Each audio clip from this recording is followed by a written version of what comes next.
What is going on, everybody? It is episode 806 of Pop Culture Crisis. My name is Brett, and we have a whole cast of characters here today. Mary is, of course, out of town until Tuesday of next week. But Aidan, not just Aidan is back, the Aidans are here from the Lore Lodge. Both of us. There's two. Yes. We've I arrived. finally dragged that thing down. Yes. I finally was able to get work done in time to come down. Yeah. Introduce yourself first, straight ahead. Hey, for those who don't know me, I am Aidan Mattis. I am the host and the lead researcher over at the YouTube channel The Lore Lodge, and now one of the three hosts of the show History Unhinged, also on YouTube. So you're doing multiple shows over there. Oh, now. yeah. You know, we definitely have the time and energy for it. They were telling me the whole time today about just the workload is just insane. So, and to my left, introduce yourself. I am the other Aidan of the Lore Lodge. I am the, secondary researcher, lead producer, and editor for the main channel, and then also one of the hosts for History Unhinged, and also, don't forget, one of the hosts of Weird Bible. Oh, yeah, right. We have Weird Bible, too. I forgot about that. He's also my spirit animal, because before the show today, he informs me, he goes, this is my hot take. He says, Batman Begins is the best of that trilogy. To which I said, yes, of course it is. Everyone knows that is true. And I get pushback from that all the time. He's also like, House is the greatest show. I was like, reset the house counter, which we have here. There's a Dr. House counter for the amount of times I mentioned. Reset the counter, guys, at the beginning of the show. Spirit animal. I'm so glad. Look, I don't think that you deserve the flack that you get for Batman Begins, because it's just objectively the best Batman movie of the three. Of course, absolutely. And of course, back, Thrashing Thursday. It is Thrashing Thursday. My name is Phil Labonte. I'm the lead singer of the heavy metal band All That Remains. I'm an anti-communist and counter-revolutionary. Let's go. How you doing today? I'm doing all right. Doing good? Doing all right, you know? We have a lot of fun for the end of the show today. I gave everybody here a dad rock chart. They're doing a playoff of dad rock, and we're going to look at it at the end of the show today. We're not going to clip it, so it's going to be absolutely ridiculous. It's going to be a lot of fun. We have a bunch of other stuff to get into today, guys, but before we get started, hit the like button on this video and subscribe to the channel, guys. If you are new here and you have not subscribed here yet already, remember to share this live stream and all of our segments out with your friends and your family and your loved ones, everybody that you know. The more people that you share it with, the faster channels like this grow, so thank you guys so much for that. Also, remember, I'm pretty sure Mary said that unless we get 3 crisis parties, that she's just never coming back. So you guys are going to have to make sure that we get to 3 crisis parties today. Remember, we are going to read all the super chats at the end of the show. Any super chat, $20 and over, we will read those as we go. But otherwise, we're going to save it to the end. Potatoes for Seamus, who I don't see him in here today, but he sent me a whole bunch of AI recreations of like GIFs of Mary doing like mukbangs with Taco Bell. Oh, that's gross. That sounds about right. Yeah, just like several of them in my Discord. Well, she can't do that now because she's on off Taco Bell for Lent. Oh, she So- gave up Taco Bell for Lent, or Yes. was it because it's meat? No, for Lent. Oh, okay, wow. Yeah. So, all right. So what do we got to talk about today? We have a bunch of stuff to get into. The ongoing Snow White debacle continues. We talked about it quite a bit last night. I was on with WDW Pro on their YouTube channel. It was actually a lot of fun to get a chance to talk with all those guys. We talked about that. We are also going to talk about the flop of an announcement for Avengers Doomsday, which we also got into last night. I have thoughts. I know that Aidan will have thoughts because anything to do with film you seem to be very into. Oh, well, I would say so, considering it's what I went to school for. There and you go. Technically still do for work. Yeah, you big money film boy. We're going to do that. We're also going to talk about a couple of these articles that are coming out where they're just acknowledging now, Hollywood is, that YouTubers and content creators have surpassed Hollywood, and Gen Z especially doesn't care about celebrities. They do not care about traditional mainstream actors and celebrities. We got a bunch of other stuff to get into. If everybody's ready, we can just get started. You ready? Oh, I'm ready. You ready? I was born ready. Ready? Let's go. Let's go. All right. Let's get into this first. So, guys, we have talked endlessly over the last month about the release of Snow White. Everything from the controversies around Rachel Zegler that go all the way back to 2022. The comparisons between her and Gal Gadot as it relates to promotion for the movie, along with the way that Hollywood and the trades have treated Rachel Zegler and Gal Gadot differently in the release of this movie as it relates to promotion and their political views. We have also gotten into the other controversies, like the removal of actual dwarves from the movie, instead opting for CGI characters. We were actually talking about how you would actually need a book to kind of list out all of the problems, but if you're going to look for the best way to summarize all of it, it's articles like this which tell you it's on track to lose about $200 million at the box office. So here's the thing. That's bad, right? Yes, losing $200 million is always. I mean, I would argue actually, guys, that if you make a movie for $250 million and you make $1 million on the movie, that's bad too. Like, you don't invest $250 million of your money to make $1 million back. Like corporations cut whole divisions for not making enough profit, let alone just squeaking by when you decide to invest that heavily into something. So they're still operating on the idea here that this was a $270 million budget with $100 million invested into the promotion for the film. And it opened to $43 million here and $44 million for a total opening week of $87 million. And they're already dropping the week 2 numbers to anywhere between 17 and 25 million, which means a $21 million week 2 would be the 50% drop, and it's guaranteed to be more than that. So just to put that in context, I'm pretty sure the total budget, including the film and the marketing for the first Transformers movie, was $250 million, and that was, what, 2008? Well, so here's the thing. So I was doing some math a little bit before the show to figure out what the kind of like splits were for certain films that we would kind of equate to what we have right now. So, for example, like the first Pirates of the Caribbean movie, its budget in 2003 was $140 million. Oh my God. Corrected for inflation, that's $245. 2007, Pirates 3 was $300 million. Adjusted for inflation, that's $567 million today. What did it make? It made $1.5 million adjusted for today's box office. And the number one thing $1.5 billion, my bad. That's the crazy. number one thing that they never adjust for inflation when they give you these numbers. Yeah. That's the way that they obfuscate. Like, even go back to, so this movie opened below Dumbo, which was their worst live action remake. And even that, 2019 to 2025 has a large number of inflation to just those numbers, not even counting stuff that goes all the way back to the early 2000s or even farther back. Yep. And the movie is currently sitting at 42% on Rotten Tomatoes. Its IMDb score is 1.6 out of 10, and it has a Metacritic score of 50%. The 1.6 out of 10 reeks of shenanigans to me. Yeah. It's just that people hate it so much they don't care to go and investigate. Makes sense to me. On top of all of these controversies, it makes me wonder if the real issue here is just you cannot outrun bad press. Because a question I'll pose to you guys, because you might not be considered a normie in this sense, but I consider you guys, if you're not reading this news every day, to be what I would think of as a normie, right? So does an actor's stupid comments stop normies from going to movies? I think it depends on how bad it is. Yeah. Like, the whole Blake Lively situation, I think, stopped people from going to see that movie. What? The whole, like, thing with that movie she came out with. No, that movie did well. Did it really? Yes, that movie did well. Like, in a large part because she kind of watered down the serious tone of the movie and made it about feminism and wearing floral prints and That's like so That surprising. that movie, considering that movie shouldn't even theoretically be coming out in theaters because it just reeks of streaming. You're talking about the one she did with Justin Baldoni, Yeah, right? yeah. the Colleen Hoover one. Everything I saw about that online was that people were specifically not going to go see it. Because No, it of did everything. well. No, see, you've made the mistake of assuming that online boycotts ever manifest in real you're life. so Okay, right. You're there is so a right. $20 super chat here from award-winning. We will not say the end of that, as Mary always says. You have failed in your message, in your activism, and in your film, Rachel. I award you nothing. You lose. So says the award winner. I actually look. I'm I glad don't that think you also have esoteric commenters in your Yes. streams. Yeah. Like I think she was the best part of a mediocre movie. I don't think that she gave a horrible performance. I think her singing was perfectly fine, if not too similar from song to song. And I think that the number one point of the movie was that people were spending more time dunking on Gal Gadot, which makes no sense because she's in the movie for like all of 8 minutes, maybe 10 minutes tops. But it's really not about that. It's back to what we were talking about here.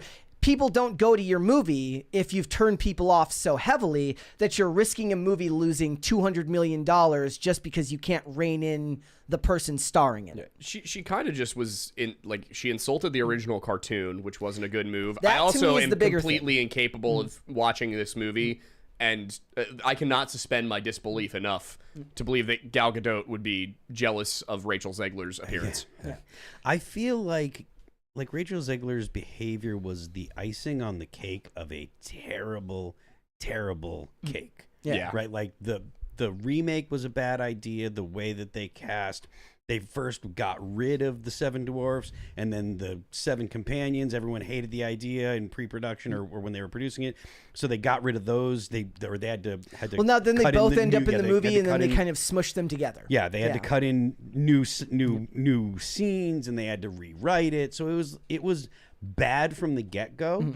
And then on top of it, Rachel Zegler's out there just showing her ass. Just being completely unlikable. And it's like, if you're the lead character, if you're supposed to be in some way a draw, you don't want to be unlikable in press. You can have opinions, you can have your opinions, but the way that you deliver them matters. And she was antagonistic and absolutely unlikable in all the press. So it was like she was like the crap icing on the crap cake. One thing that me and Mary kind of came to the conclusion about, and I do believe this is true, I think they set her up to fail.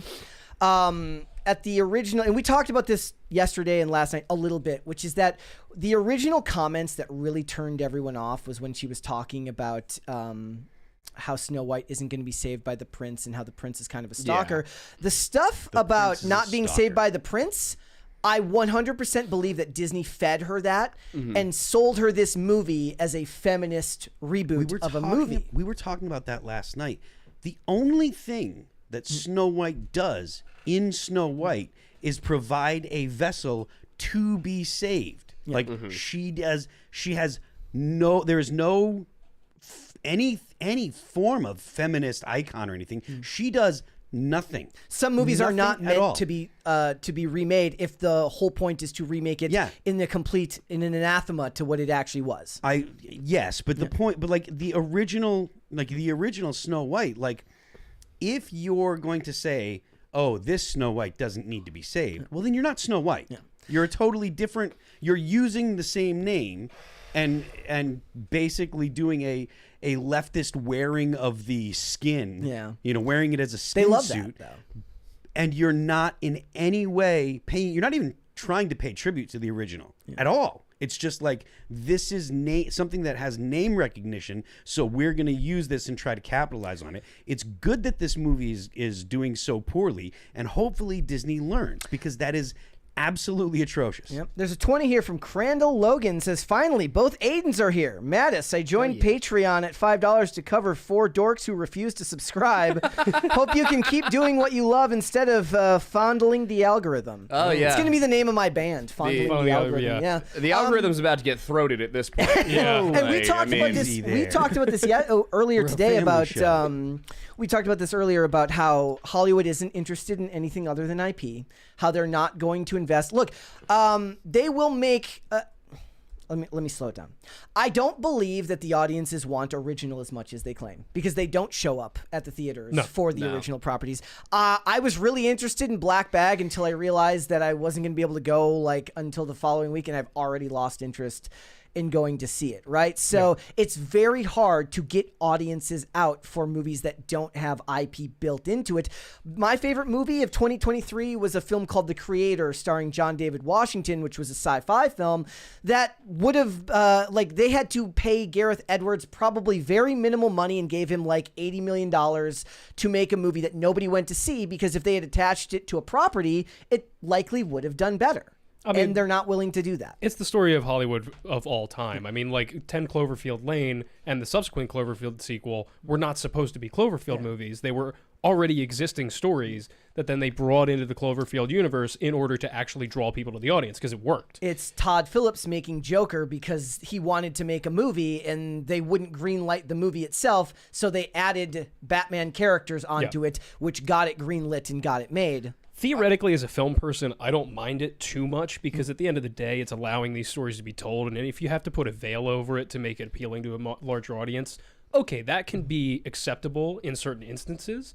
But I think, prime example here of what we're talking about is, do you have to cut into me for that? No, you're good. There's two things I think that are really interesting. What you guys were talking about for Ziegler and how the promotion went for this film. I have a feeling this was an instance in which media training went wrong. And I think you think that they just didn't get to it early enough? No, I think specifically the current marketing strategy doesn't know how to deal with Gen Z yet. And I think they saw the reaction to Renee Rapp for Mean Girls and said, oh, that's how you do it for Gen Z with women. It's they have to be really independent on their own. They can do whatever they want. They're girl bosses. That's the vibe. But the Rachel that's Zegler not stuff would have likable. started. But Rachel Zegler stuff would have started before that because this movie was already into production. Mean Girls just came out last year. No, I 100% agree. But I think in relation to not curtailing it, letting her just kind of like continue to do that whole vibe. I think they saw the success of Renee Rapp.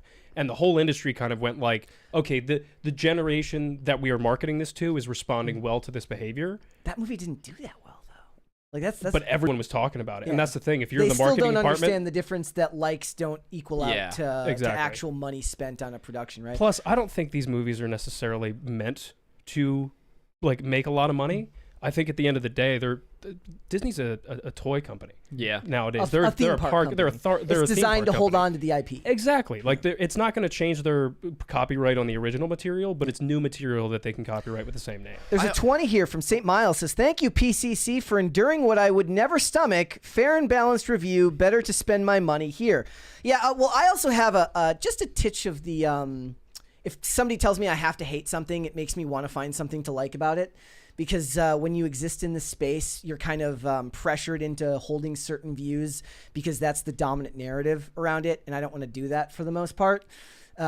Depends, but again, that could just be me being a contrarian, which isn't good either necessarily on its face. So look, I don't know if this movie's going to lose $200 million. I know that either way, it's a failure for Disney because you don't invest $270 million and an additional $100 million on advertising only to make a couple of $1 million or break even, because that's not the point of a large scale corporation. Now, you could be correct that they're just doing it because they felt like they needed to make the movie, but that's more indicative of a failure of the way things are going when it comes to social media or when it comes to large scale Hollywood productions. I would say so, but I think it's not an unreasonable suggestion to make, especially considering when you're looking at it from a studio perspective. I mean, you've never had this many outlets that you've had to worry about for marketing a film. Yeah. Like there is grassroots movements for really good films that are able to get picked up and a lot of people like support it and go see it, things like that. But the vast majority of the time, there are so many things happening, you can't control the narrative as a marketing department for a studio anymore. Well, what I also don't get about the whole process at this point is that they keep losing money making movies and then making them available day one on streaming services. That's and then they release windows is a big decision. Yeah, and they keep being like, man, well, the movie that we put on streaming services day one didn't do well. Oh no, guess it was a bad... No, if you look at the movies that they didn't do that with, some of the biggest ones the past years, Oppenheimer, Barbie, Top Gun Maverick, what did those have in common? They were all really heavily marketed theatrical releases. They went to the theaters first, and then they moved to streaming services. I mean, I remember back in the day, it was a thing growing up where I was like, I would get annoyed when I would go to the store and the movie I knew was out in theaters or just left theaters wasn't on DVD yet. And you had to wait extended periods of times for that to show up. Yeah, so. and it was also just going to the theater was a fun experience. Like, I mean, I still enjoy it because I'm so ADHD that it forces me to sit still and pay attention. Well, Like, the that's biggest the problem number one I've thing ever I had with theaters in the last like 5 years is that no one takes care of the theaters anymore. Like, I don't want to go into a theater that smells like garbage and Ours I'm is worried about pretty what's good. on the seat. Yeah. Like We get the ones that recline. No, those are like, nice. yeah. I'm talking like classic, like normal stadium style like seating. Like the movie taverns type things are great, but the problem is like that's still not the traditional movie going experience. If you want a full theater like for Oppenheimer, you know, that's a really cool experience. But for most films, if it's you and like 6 other people and like, you know, maybe 30 others in the area, it's like the only thing to cover up a bad stench in the theater, and this is multiple theaters I've been to at this point, is if you heavily load your popcorn with butter. Like, that's it. That's your only way to sit through a 2-hour film in a theater nowadays, which is a shame. And I think studios need to start holding the theater companies a little bit more accountable, because I bet that would make a change. All right. And guys, before we move on, I do want to remind everybody that if you do like this show, you probably like the Gongo, and you're going to want to save the Gongo. And the best way that you can do that is by buying Save the Gongo merch. There's What? a Aidan and femogenocide. Aidan probably don't know about the femigenocide going on in the Gongo, But if you want to help inform them, There's currently a femogenocide going on in the Congo, and What it does is any of this mean? femogenocide. I think you can figure that out. No, that one I got. What, Right? Get the that Congo? one. it's the Congo. Yeah. It's the Congo. Okay, so there's an inside joke. So I would hope this is so. Yeah, no seriously, joke. I very much This hope. is no joke. there's no joke. It's just the Congo. You'll have to go look. I mean, your whole job is doing research. You're gonna have to do research. I later. look forward to the Friday You video on guys, you guys can go to the show's Teespring. It is in the description for this show if you want to pick up a shirt or a mug. Remember, with USAID having all of their funding stripped, you'll have to support USPCC if you want to also dump endless amounts of money into the Congo, which will probably lead to no actual change and warlords taking over. So, all right. Hopefully. We will move on then, guys. We got a bunch of other stuff to get into. It isn't just bad news for companies like Disney. It is bad news for Hollywood in general, because what they are learning is that Gen Z does not care about Hollywood. Gen Z does not care about the traditional celebrity. And I think that's become more and more apparent as time has gone on, as we spend more time on our phones, more time with content creators, as that's what we're taking. Did you get We have this people. $20 one from Pop Culture Junkie? Well, we'll get to it. We'll get to it. So, as we spend more time with content creators, all of that stuff, people have developed personal relationships with the people online that make them feel more connected to them than they ever did to somebody who feels outside of, the normal realm of society, like your average actor does. There was this article from The Hollywood Reporter. It says, let me put it here. In a warning sign for Hollywood, young consumers are choosing content creators over premium TV and movies. And that is a bad sign when going to the theaters costs as much as it does right now. So this was the key takeaway. 56% of Gen Z and 43% of millennials surveyed said that the media content that they create, that social media content is more relevant than traditional TV shows and movies. And roughly half feel a stronger personal connection to a social media creator than to TV personalities or actors. There's two. Yep, I got these right here. So from Pop Culture Junkie says, my Disney source says that due to the Snow White disaster, there are 3 unannounced films in development based on existing IP that have been shit canned or radically modified. Also, their titles will likely be changed. Calling it one of them Sleeping Beauty. Yeah. I wouldn't be shocked. I mean, What was it going to be? I They were going to take the assume it was movie. gonna be called They were Sleeping They Beauty. were going to take Black Beauty Oh, and then no. Sleeping Beauty, and they were going to put them together. See, I like that, but I'm envisioning it as it is still the horse. Yes. Like, it's not a race. Yeah, swap, no, that's what I'm it's the saying. horse. That's the way horse more is fun. the princess. And $20 from Moonlight. Or from Moonlight. Moonlight. Phil, Brett, please make Corn Pop in the chat go away. He freaks everyone out. Look, everybody's got a weird uncle or friend that just hangs out, and sometimes you Yeah. can't do anything about it. I have been watching this go down the entire show. It's extremely entertaining from the outside. Incredible. Yeah. No, from the inside. No, what? No, what? You're on the inside watching what's happening at the outside. Don't do this to me right now. Where were we, ladies and gentlemen? So this was a People survey. hate Hollywood. Yeah. This was a survey that they ran, and look, these surveys are a dime a dozen, and they run these all the time. It's how a lot of these companies try to build their analytics up to figure out where things are going. It's why you're starting to see content creators like Mr. Beast on Amazon Prime with large-scale deals that they invest hundreds of millions of dollars in to create these shows. But this says, with Gen Z, they spend 54% more of their time. Think of it as 50 minutes a day on average more on social media platforms, and they spend about 43 minutes a day less in traditional TV and movie. So when you just think about it in that context, in the context of where they're spending their time, are they using both service types? Thank you, guys. Yes, but they are spending more time on social media platforms. Hello. I knew it was coming soon. Nobody's dancing. That's so sad. There we go. Mary will be very happy. Phil never dances. Phil never dances for this song in particular. So, look, they're spending more time with social media creators. And it's funny because I think of the millennial trope of being like, I don't go out, I don't do anything. I sit home and I drink wine and watch Netflix. But even that's kind of changing now. And people develop more of a connection to people on social media. And I don't even really know necessarily why, other than the fact that the content is so much more personal from person to person. Like, I don't look at somebody like a Kai Cenat or a Mr. Beast or an iShowSpeed and think of them as like just like me. Like, I don't like, because I imagine when people think of the idea of connecting with the social media creator, they think of it as like they're not disconnected from reality like celebrities are, but it's not like the average really, really successful content creator is a lot like you or me either. I would say, see, the thing is, I don't think those are the people they're probably talking about. Agreed. They're probably talking about people like Wendigoon and Charlie and the Unsub guys who are just dudes, Yeah. you know, where they just make a few videos every month and it feels like you're just hanging out with one of your buddies. Yeah. Like, you know, with Wendigoon, it's kind of like one of your buddies went on an autism rabbit hole and learned everything about a subject and is now explaining it to you. Yeah. The Unsub guys, it's like you're sitting there having a beer with them even though they're on your screen. And I've sat there and had a beer with them, and it feels very much the same as just watching them. They're the same people on as off camera. It's very genuine. Then I Couldn't agree more. got a question for you. So if Hollywood is to take this to heart and they're looking at these numbers and they're saying, look, Gen Z isn't connecting with us, millennials are increasingly not connecting with us, how do we continue with our traditional model, meaning like they still have to make these big budget movies, they still have to release them in theaters, they still have to hire actors, how do they bridge the gap? Stop trying to connect with us. Also, I was going to say, don't change a thing. Keep making movies with good actors and good stories. Maybe make fewer better. That's it. Because if you try and change your model to be more like social media, it's going to be a too little too late version of what already exists. So just keep refining what you're already doing, because no one will ever permanently leave movies behind and television behind.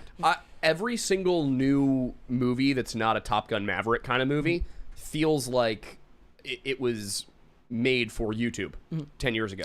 It feels like somebody made a serious version of a College Humor skit. Yeah. Like I don't know how to put it into words. It's just like there's no Like gravitas. it feels low effort. It feels like they're trying to emulate what was popular on YouTube in the 2010s.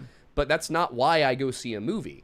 I go see a movie because I want to see like a grand epic story, or I want to see something that somebody like me can't pull off. Because I've got a channel, I've got an audience. Yeah. I can't make Kingdom of Heaven. Yeah. Yeah, we're in the Bronze Age of Hollywood right now, because it very much feels like it's the late 60s to early 70s right now in Hollywood, where the old studio system is struggling to figure out what to do.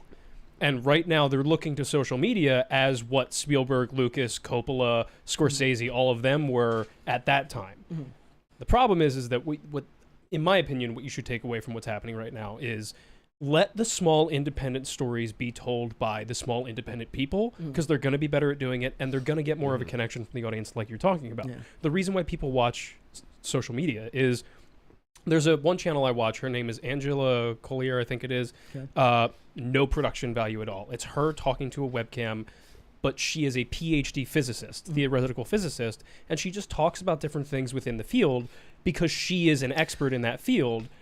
You get a window into a world that you're not a part of. Yeah, one of the hardest things for movies and television is like you have to bring in people that are just as passionate, or they have to be the showrunner.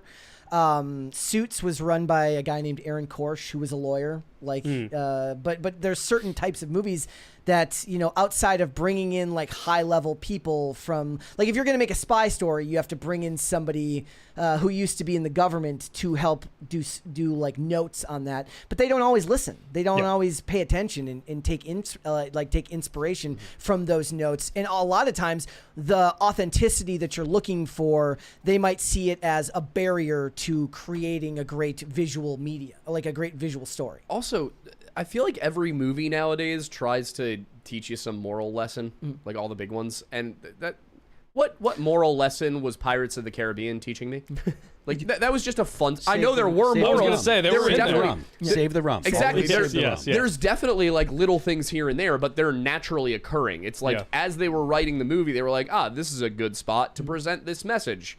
Nowadays, it's like, hey, I'm gonna make a movie to tell you this. Yeah. It's like, no, make the movie and then insert the stuff into it. Because as I go back and I watch like older TV shows, and I'm not talking about 80s, I'm talking about 2010s, 2000s. 2000s, 2010s. You know, you watch stuff and it's, there's moments where you can tell that there's some sort of political or moral or religious message being presented to you, but it's just in the script. Yeah. It's not the entire point of the movie. It's one of the hardest things to try to explain to somebody who doesn't pay attention to what's going on. I was explaining this to you before the show because Olivia was trying to get me to watch FBI, and they did this episode with sovereign citizens, which was one of the worst things I've ever seen. I almost walked out of the window. It was that bad, and maybe no area of Hollywood has suffered more from moralizing than network television, which used to be one of the bastions of great storytelling because they had to do 22 episodes a year and find a way to make all of them interesting.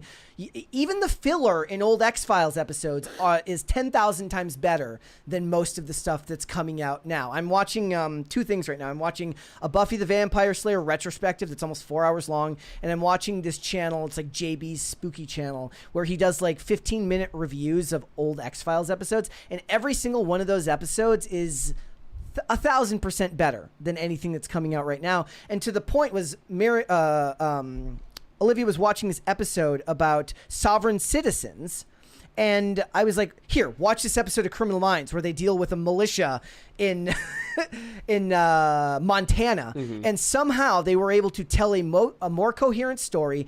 They were able to acknowledge that there were failings from everyone, including the government. They point out they have the character of Rossi acknowledge the failings of the FBI at both Waco and Ruby Ridge, talking about the government's distrust of it. And as caricature-ish as the characters could have come across, they never portray those characters as not having a legitimate gripe with the government. And at the end, they even do a one-up by using one of these militia characters as they don't have a sharpshooter to stand on this ridge, so they have to actually work with them, despite the fact that the local police don't trust them. And then I go and I watch this episode of FBI where it's just these people shouting slogans in the most ridiculous way possible. All of the FBI characters talk down to them as if they're buffoons. There's no layers, there's no nuance to any of this. And this is at what some might call the lowest form of storytelling, which is just your basic 22 episode network television show. It's not the stuff that wins Emmys.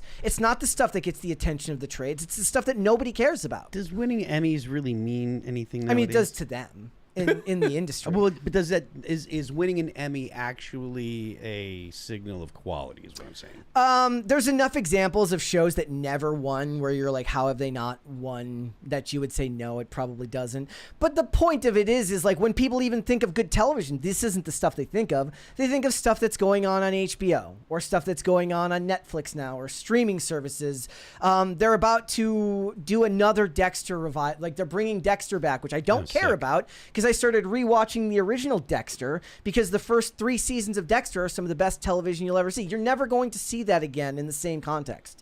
You're not. That was also partially because it was shot on film and it just was better. Yeah, well, that was Showtime too, wasn't it? Yes, it was Showtime. Yeah. I think, well, we just had a conversation about this like 3 days ago. Where I think one of the biggest issues about what's happening right now in relation to comparison, which I agree with you, I consider, primetime television of the mid 2000s to early 2010s kind of the golden age of, daytime or primetime television. It's that before streaming really took over, the cable company or the cable networks had essentially a monopoly on good series programming.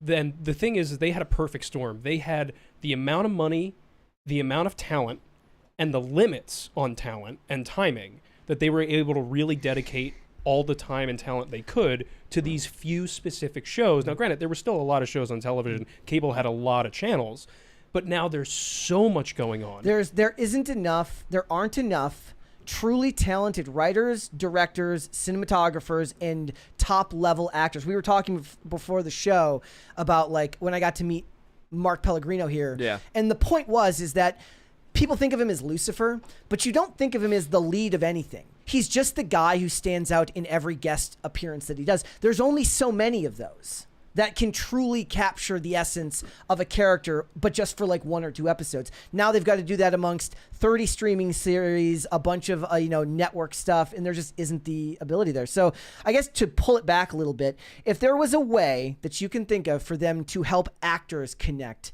with like fans the way that content creators do, would it be, because I saw this today and I should have brought this up earlier. I thought this was really funny. You guys will laugh at this.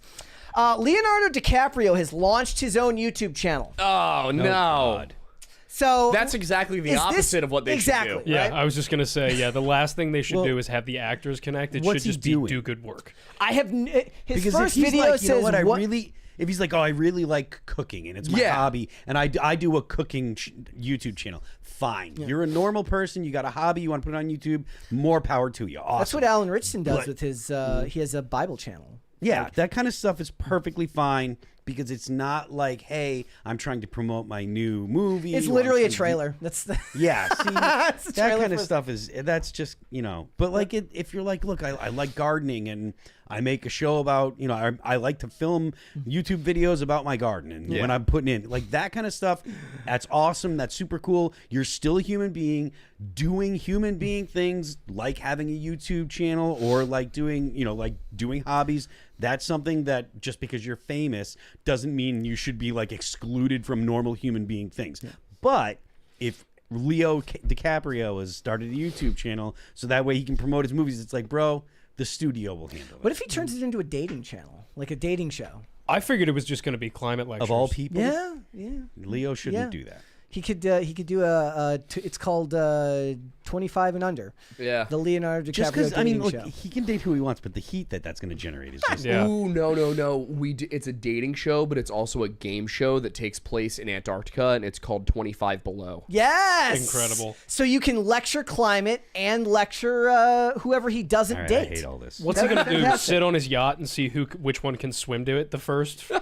Like, Hate no, it all. I think you should do cooking. Join Stanley Tucci on his TikTok channel, and just they'll make very nice dishes together. I think that's the way they need to do it. Anything but a podcast. Yeah, no. I'm pulling the ladder up behind us. I am the last of the mediocre podcast guys. It's just me. See, no, It's just we're doing the opposite thing. We're like, oh, you got an idea? Come in and shoot it. I don't care if it fails, just do it. Pretty much.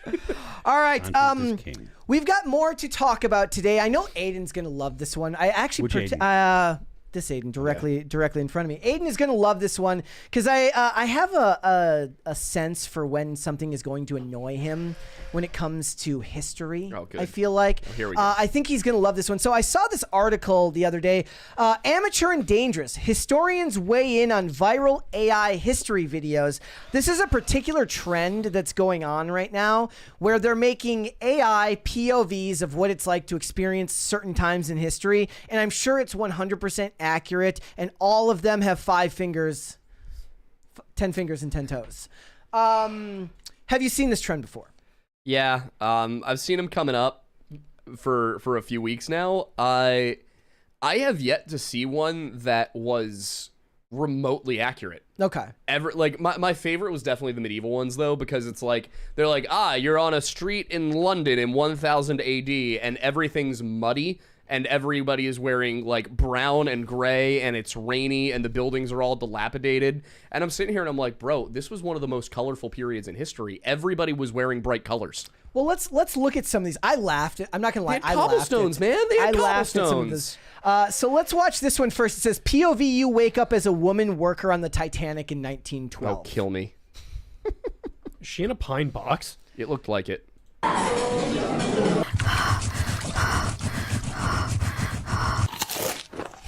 Didn't like that breathing. I did not like This is exactly how it happened. I don't know. That thing was very... 6 toes. Oh, Tarantino's gonna love that. They got lucky. They got a whole boat to themselves. I guess Yeah. everybody died by that Just point. watch the movie Titanic. Yes, exactly. I think my personal favorite of all the ones was waking up during the Salem witch trials in 1692. Oh God. I don't like the sound. If you take this, you'll feel better. What?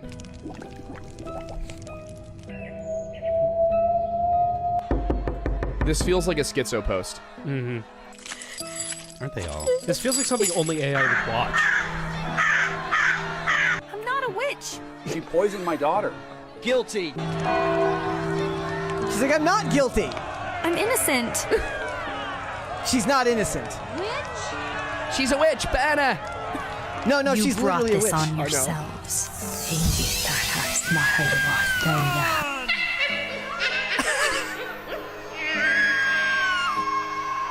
So AI has no idea what witchcraft is. No, I was literally going to say, it was like, anybody who's struggling in Hollywood right now, worried about AI, you're fine. You're fine. Yeah.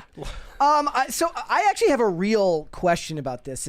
Is there a possibility that this ends up hurting the next generation of people who aren't going to look at it critically enough and just look? This is already something that happens in movies where some people take for granted that they take license in films. But if you're making something that's labeled as historical content, there is the possibility that people aren't going to realize just how many inaccuracies exist in it. Brett, I see people every day who believe in chemtrails. I have zero faith. Okay. If any faith I had in humanity collapsed in the last 6 months because of Instagram. But no, to be honest, yeah, I fully believe that there's going to be a whole bunch of kids who are probably like 12, 13 right now watching these videos and being like, oh, so that's how it was. Got it. Because people do that with video games. People do that with movies from 20 years ago. Well, they were talking about that with Assassin's Creed because they said, look, you were lauded before for your historical accuracy. No, and they now weren't. I mean, that's something people said. Is that they tried harder than some to be more accurate than others. They didn't deliberately buck history outside of like, the direct storyline. There's a 20 here from Pop Culture Junkie says, you get all of the streaming CEOs, studio heads, and creative division heads in a room. The same question comes up. Where is the next generation of showrunners coming from? They're scared S-less that there's no good answer. Yeah, it's also one of those things. We did a topic a while ago about people who've been in the industry for like 5 years, and they're like, why am I not a showrunner yet? And they're like, I don't think you understand. Like, I remember somebody saying that, does anybody remember the OC? The show, it's before your guys' time. I didn't watch it, but I know it. But it was a very big part of the early 2000s, and the dude who created it was like 20-something when it was like the first thing he did. Wow. But that's the exception. Is like Josh Schwartz, I think is his name. Like that was the exception and not the rule. And most of the time, you have decades of experience before you're given the opportunity to be a showrunner. So what do you do? Yeah, I think everybody imagines that like Steven Spielberg's journey is what every like high level journey is like. It's like, no, yeah, like you said, most people it takes 20 years before you even get a chance to direct something. Yeah. Like let alone like run an entire show. Because I think like people need to remember is like being a director on even just a television show episode is a huge milepost for your career, let alone directing multiple episodes, directing a film, or show running entire shows. So funny because Hollywood's attempt at pushing diversity, they completely ignore just how many great like female television directors there are. Like there are a lot of great women, like what is it? Don't buy it. Tawny McKiernan or whatever, like of these women that do really, really good work and have done for decades on TV. I gotta say, I'm suspicious of the way they went about it. I think they were undercutting themselves in certain instances intentionally. Yeah. Because I think they probably knew that these things were not going to do well. Yeah. So they wanted to attach names that they felt like they could throw under the bus. And like, I feel bad for the creators who worked really hard on some of these projects. Cause I've seen like, I can't think of anything off the top of my head, but like some of these people who like got really good, like big films and they tanked had other good work. Yeah. It was just a matter of the stars did not align. And then because their name was on it, it was their fault. Yeah. But I don't know. It's a shame what's happening in those areas. All right. So then back to this, guys. How do you use AI to better educate people about history? So I mean, I would rather just watch the video where the witch blows up the entire cityscape with the spell. But how do you do it? Well, here's what bugs me about it. Like I'd pulled up the you're a knight in 1252 one. It's making me do a confirmation that I'm a real person on an AI video. I'm gonna scream. Yeah, this one has 185.5 thousand likes. It was entirely generated by a language learning model that basically just scanned Wikipedia for information and then threw together slop to feed to the masses. And what bugs me about that is that this stuff gets pushed by YouTube and TikTok and everything constantly.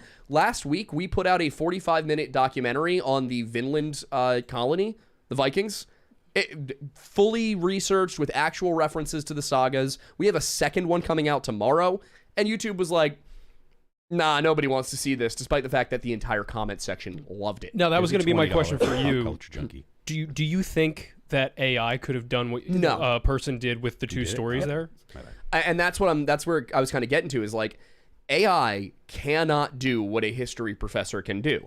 It will never be able to do it because there's so much thinking. Explain that what you goes did with into the it. 2 books because it's important. Oh, so there's these 2 books. There's the Saga of the Greenlanders and there's the Saga of Eric the Red. And they're pretty short, both of them. They are both deeply incoherent in many ways. They are not detailed. And you're sitting there going through them. And if you were to ask an AI, tell me the story of the Saga of the Greenlanders, it's going to take the saga. It's going to maybe look up what some professors said. And it's going to give it to you. If you say do that with Eric the Red, it's going to do the same thing. It won't be able to then go to the 2 of them and actually compare and contrast things between the 2 of them. Might be able to go and grab my video, might be able to go and grab a scholarly article on it. But at the end of the day, all it's doing is grabbing other people's work and rephrasing it. And it's never going to have the detail. It's never going to have the clarity. And to be honest, there's with such vague esoteric topics, things like, this is an 800-year-old story written in Iceland 200 years after the event. It's not going to, on its own, be able to explain the differences, explain why these things are here, and most importantly, those investigative aspects. Like, okay, well, because one thing I had to figure out was one of these a revision of the other? The AI is not going to be able to tell you that. Yeah. The AI is just going to say, well, these scholars think this, and this. That's not original work, and that's not interesting. Yeah. You might as well read the Wikipedia page. Do you think part of it is also that it cuts down for the people who use AI as a search engine? It cuts down on the amount of actual pages they have to look at. Yeah, basically. I mean, that's the thing is I could very easily ask Grok to write me a script about the Vinland colony that's going to be 45 minutes long. It's not going to be accurate. Yeah, it's going to be wrong constantly. And it's if you're a content creator, you're attaching your name to work that's not yours. That you can, not just that it's not yours, but that you can't honestly put your name behind because you don't know if it actually stands up to what you would have written. No, that's the thing. But I think so much of content creation now has nothing to do with caring about the work and everything to do with feeding the algorithm, especially short form content and stuff that's created online. We were going to cover, if we want to talk about good use of these things, has anybody been following the LeBron James songs that have been getting made? No. So the Glaze LeBron, the Glaze LeBron James trend is my favorite thing going on right now, where they take famous songs and they rewrite them as songs talking about how awesome LeBron James is. I love it already. But that's the point of like actual creativity, where people are taking songs and then writing lyrics, and maybe they use some AI to help with the visuals for it. But for the most part, people are writing these songs, and it's kind of an investment in creativity to see stuff like that. But so much of what you see now is like you watch a video on YouTube Shorts, and it's just AI slop. It's nothing. It's somebody maybe reading a real Reddit story while Minecraft videos play in the background. But most of it is just to feed the algorithm because people have found financial hacks to make channels that cover that stuff. I agree though, because like there's one channel I found called NeuralViz that does essentially the same thing, but it's like this Elseworlds like alternate history of Earth where like a monolith shows up and everybody turns into these weird alien looking things and nobody has remembrance of being humans, and so they all like it's this wild thing. He's got like a dozen or so videos with all these different like variations on there's like a cop show, there's like on the street interviews. Yeah, it's great. And like he writes the scripts, he does the voiceovers, he does like an AI voice changer, and then he like uses AI for the images and the motion. But it's like, okay, like if you're going to use it because essentially like you're somebody who has a day job who can't afford the several thousands of dollars it would take to make this into a show, but you want to express your creativity, go for it. Like it's, that's a cool way to do it, especially if you're still creating the story itself, you're directing it in that sense. That's still a huge topic of contention amongst creatives who don't want any AI used at all in any form. I'm kind of on that train. I think that AI should just not be a thing that we use for anything at all. Creatives? I think I will say, like, for example, scheduling, sure. Yeah. Like if you want to reorganize your data scheduling, sure, go for it. But I think that what you're going to see is the death of creativity. Especially because, and it's going to get worse when you get the historically accurate, the scientifically accurate stuff, because then you've got somebody who has no idea what they're talking about, asking an AI that has no idea what it's talking about, and then creating a video using AI that is deriving the very images on the screen from other people's work. Like, the entire process is theft. The issue is for a lot of people like us, like me, or people who are annoyed with the people in charge in Hollywood, is the more creatives complain, the more I laugh at them. It's they just have no goodwill anymore. So now that they're complaining after they told everybody else learn to code for 15 years, it's like the way we treated the journalist class when all of the big mainstream network television places or the cable companies started laying people off, and everyone's like, sucks to be you guys were awful for like 15 years, why would we care? People are starting to feel the same way about what's going on in Hollywood. Like look, when automation came for my job, you didn't say anything. Why should I care about what happens to you? It's like kind of like what's going on. There's like a Hollywood derangement syndrome around David Zaslav, who runs Warner Brothers. And the more people hate him, the more I love him, because it's all the creatives that hate him, even though he might actually be doing some damage. But what he's really trying to do is cut the debt at Warner Brothers, which is so massive. But he ends up cutting all of these movies that people were like, but I really wanted to see that. I'm like, sucks to be you. See, that's the thing, though, is for me, I don't particularly care if somebody is complaining about, oh no, AI's taking my job. Like, first of all, AI shouldn't be able to take your job if you're good at your job. But what I do care about is the fact that the companies are going to go, oh, well, the masses are still eating the slop. Yeah. So I'm just going to give them slop. And then I, who, when I see the others eating slop, I'm like, you know what? I'm glad you're having fun with your slop, but I would like a cheeseburger. Yeah. My biggest concern with AI is specifically in middle management of non-media companies, because like my girlfriend is a chemical engineer, and like she was in the safety sector. There's a lot of different things that happen in that area. There are a lot of people in the corporate world that I know that are using ChatGPT to like answer emails and like help them with like their middle management stuff.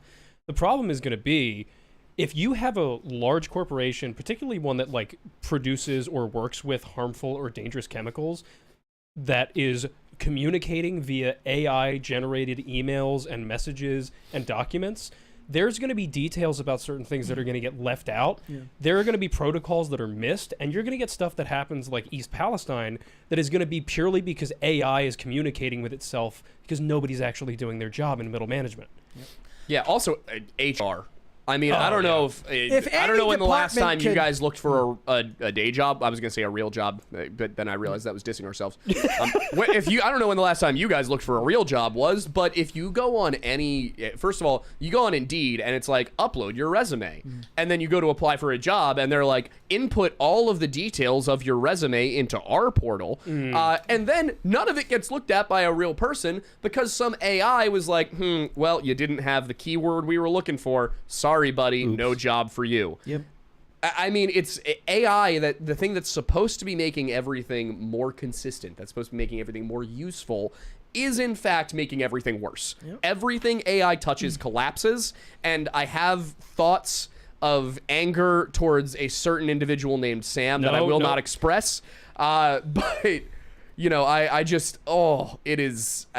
I call me a boomer, call me a Luddite, whatever you want. I think AI is the worst thing to happen to humanity. I think that we were warned in the 80s, and everybody saw Terminator and went, an instruction manual. No, my concern is what's going on at Boston Dynamics. You see the latest video? Well, now you're talking about two different things. One, you're talking about robotics, and you're talking about AI. Yeah. Robotics, independent of AI, really is nothing to worry about. Right? I'm concerned about the AI involved in the robotics. Robotics are incredible. The robotics that are available right now that they're doing at Boston Dynamics, they're incredible. So good. But without AI, it's not actually more than just a remote control. Yeah, well, that's the thing. My concern is the $20 here. We got a $20 here from Shane H. Wilder. Says, AI can't do what a human can do. It just takes information and outputs that info without any reasoning.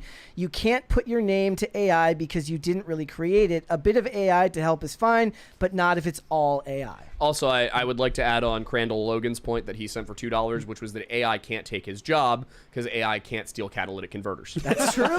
That's true. I mean, it might help but you. An AI robot could. That's true. It might be able to help you find ways of not getting caught. Like, hey, help me find ways of getting away with this that will not cause any problems. Yeah. All right. I can't let you do that, John. What would you like to see? Cringe or also one of my other hot takes? I like Terminator 1 more than Terminator 2. Wow. Yeah. That is a hot take. Yeah, absolutely. So completely. I mean, they're barely the same thing. Like they're completely different types of movies. But I Yeah. prefer 1 to 2. Absolutely. All right. What would you like to see? Cringe or cute of the Cringe. day? Cringe Always first. cringe. All right. Always cringe. Today's isn't that bad. It's at the very least it's short, but it may cause. Oh no! Wait. Cringing? I've got 2 today. Oh, boy. I forgot. This is an update. Has anybody been following Morning Routine Guy? Oh, Ashton I've seen Hall? some of this. But I haven't even watched the whole thing. Morning Routine Guy got evicted. No way. Okay, to be fair, I looked into it. He did not get evicted for failing to pay his No. rent. It's because he gave somebody. Well, we'll watch. Yeah, we'll okay. watch. Gosh, we're ruining it for everybody. Sorry, Here I'm we go. sorry. So let's go here. Here we go. That went viral for his morning routine just got evicted from the apartment he was filming in, which is a big part of his morning routine video. So the whole video embodies success and money and obviously mental health, being in shape and stuff like that. So here you can see the full eviction notice, and it even has his name, which is Ashton Hall. And if you just type that in anywhere, you're going to see him all over the place. And then you can also see his address right here. We're going to just pop that into Zillow and just see what we find. And we already knew that he was in Florida, but when you do a quick Zillow search, you find it almost immediately. And you can tell from this first image here that this door is the exact same door he took this photo in. Notice the green reflection on the door. You can see that same reflection right here. So technically search is over. Anyways, this place is super nice, and it goes for $17,000 a month. Now people want to know what's up with that price, and I think people were saying this dude was probably faking having money and he's probably broke. But I think Mary was right when she said he probably lives on debt. that's to own it. The spot. He might, but also he got. I mean, I don't know how many he had a week ago, but he's got 9 million Instagram followers, and he's an online fitness coach. Yeah. Like, here's the thing. Like, I know you guys have probably seen the videos on Instagram where you've got some 18-year-old twink who's eating steak and avocado and eggs off of a cutting board. Yes. Yeah, and they like there's Why are people eating off cutting so boards? many of them. There's so many of them, and every single one of them is like doing their thing. But the whole That's gonna point get is clipped. the whole point is that they're like there's a course in the bio.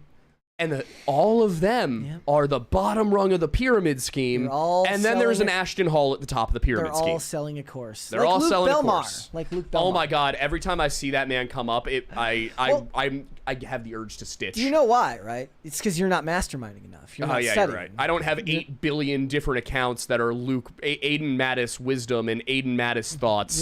You're not. With me saying stuff that sounds almost cool. My favorite one's the Riverbank one. Dude, It's we're you gotta leaving think about so the much meaning money of on the words, table man. here. Come on. You got to think about the meaning of the words. What does the river do? It has a current, and the bank controls the current. What's that? The currency. And it's like, dude, oh my God, you're just doing word association.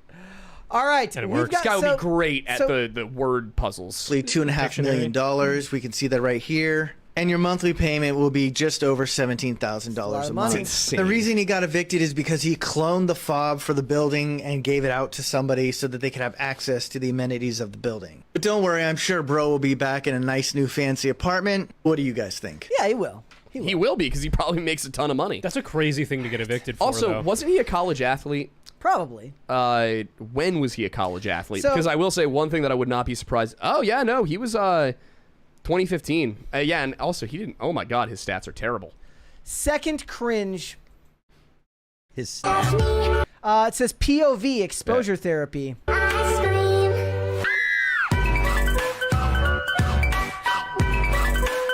oh, I want to hit that person. Oh, he can say that, but I can't say we I'll have to put probably the have to. PDFs I'll probably in the have shredder. to cut that out later too. Yeah. But no, what I was saying, Phil, his stats for college: 6 attempts, 8 yards, 0 touchdowns. He was a running back. Oh, yeah, no, terrible stats. Are you sure that you didn't just teleport back to 2017? Because that looks like a Musical.ly video. Yeah. Yeah. That video had that. You can really- thank Olivia. She sent me that one. that one. Olivia, really- I'm gonna I hate find that you. a lot. A lot. I really hate that. All right, let's do cute of the day. We always have to fix it here. This is from Angela McDonald. It says, Brett, this is a cat I rescue/adopted. One of the most loving cats with big eyes. Aw, That is a very cute. cute cat.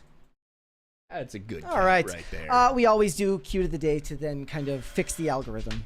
All right, let's move on then. We got a bunch of stuff to get into today, guys, not just the things that we have talked about so far. So we've talked about Disney, we've talked about Hollywood in general, but one of Disney's other companies is Marvel, and Marvel, maybe more than any of them, except for maybe Star Wars, is really struggling right now to find their footing. They had one good movie last year in Deadpool and Wolverine. The last time they had a movie that really resonated with people was a Spider-Man No Way Home, which was all the way back in 2021. Since then, it's been a deluge of just crappy streaming shows that nobody cares about. There is a whole lot of apathy going on with Marvel right now, and they tried to fix this apathy by doing a large-scale casting announcement for Avengers DOOMSDAY, where they revealed all of the actors that are going to be in the movie by letting a camera pan past their chair over the time span of it was like a live stream that went for like 5 hours, and then they cut it down to like a 1 minute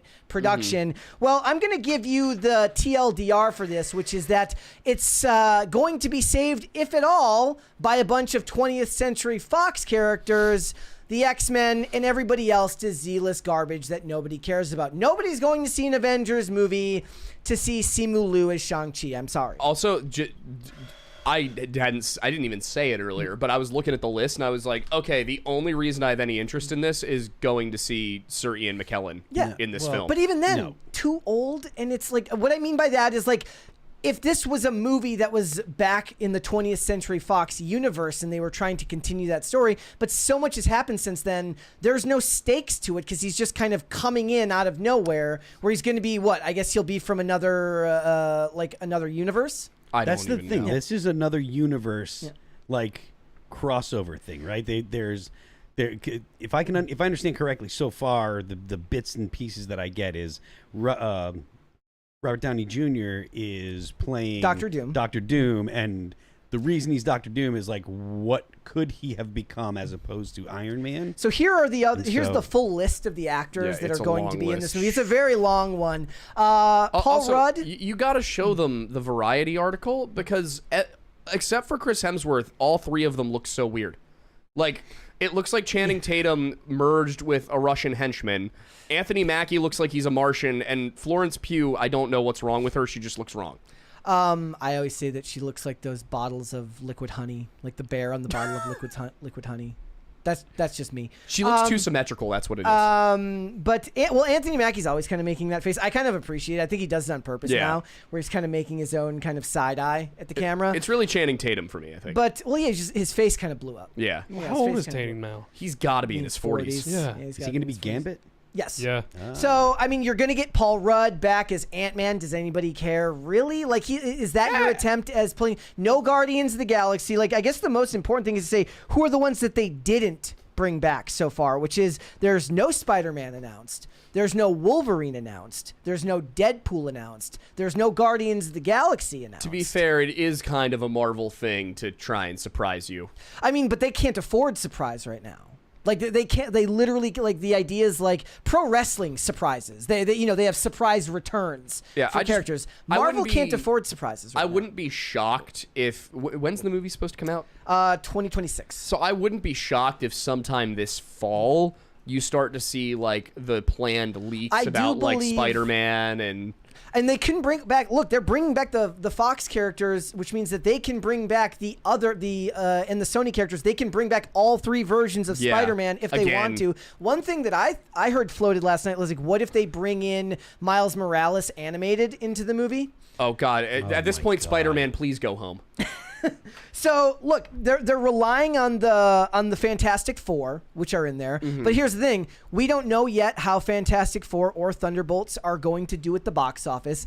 The trailer response to Fantastic Four was decently well. I've seen people trying to AstroTurf Thunderbolts into talking about it like it's going to be this A24 style movie. Marvel doesn't do A24. Marvel does slop. I love slop normally. That's fine. But all the trailers have had completely different vibes from one another, which tells me that tonally they don't know what they're actually going for. And if they're trying to obfuscate that means that there's problems all the way down to the script level, which is how it was conceived for the movie. And I don't know if they left Deadpool off there because Ryan Reynolds is just kind of nuclear right now and not somebody they want to include with all of his controversies right now. But there was no reason not to include Wolverine in Yeah, this. no. I don't believe for a second that Hugh Jackman won't be in it. Thank you. I'll tell you, I would No go see it. dancing again. I would go see. You got a room full of white guys. That's not a problem. I don't do the dancing. I expect you guys to do the dancing. I would go see a Mission Impossible in Marvel crossover. Because at that point, I feel like we'd just be getting to the correct level of silliness. Well, I said the other day, if when these movies fail, can we just have Universal buy? Oh no, I was talking about with Superman. I said if Superman bombs, can Universal just buy Superman and get a Fast and the Furious, Transformers, Superman movie? I would be okay with that.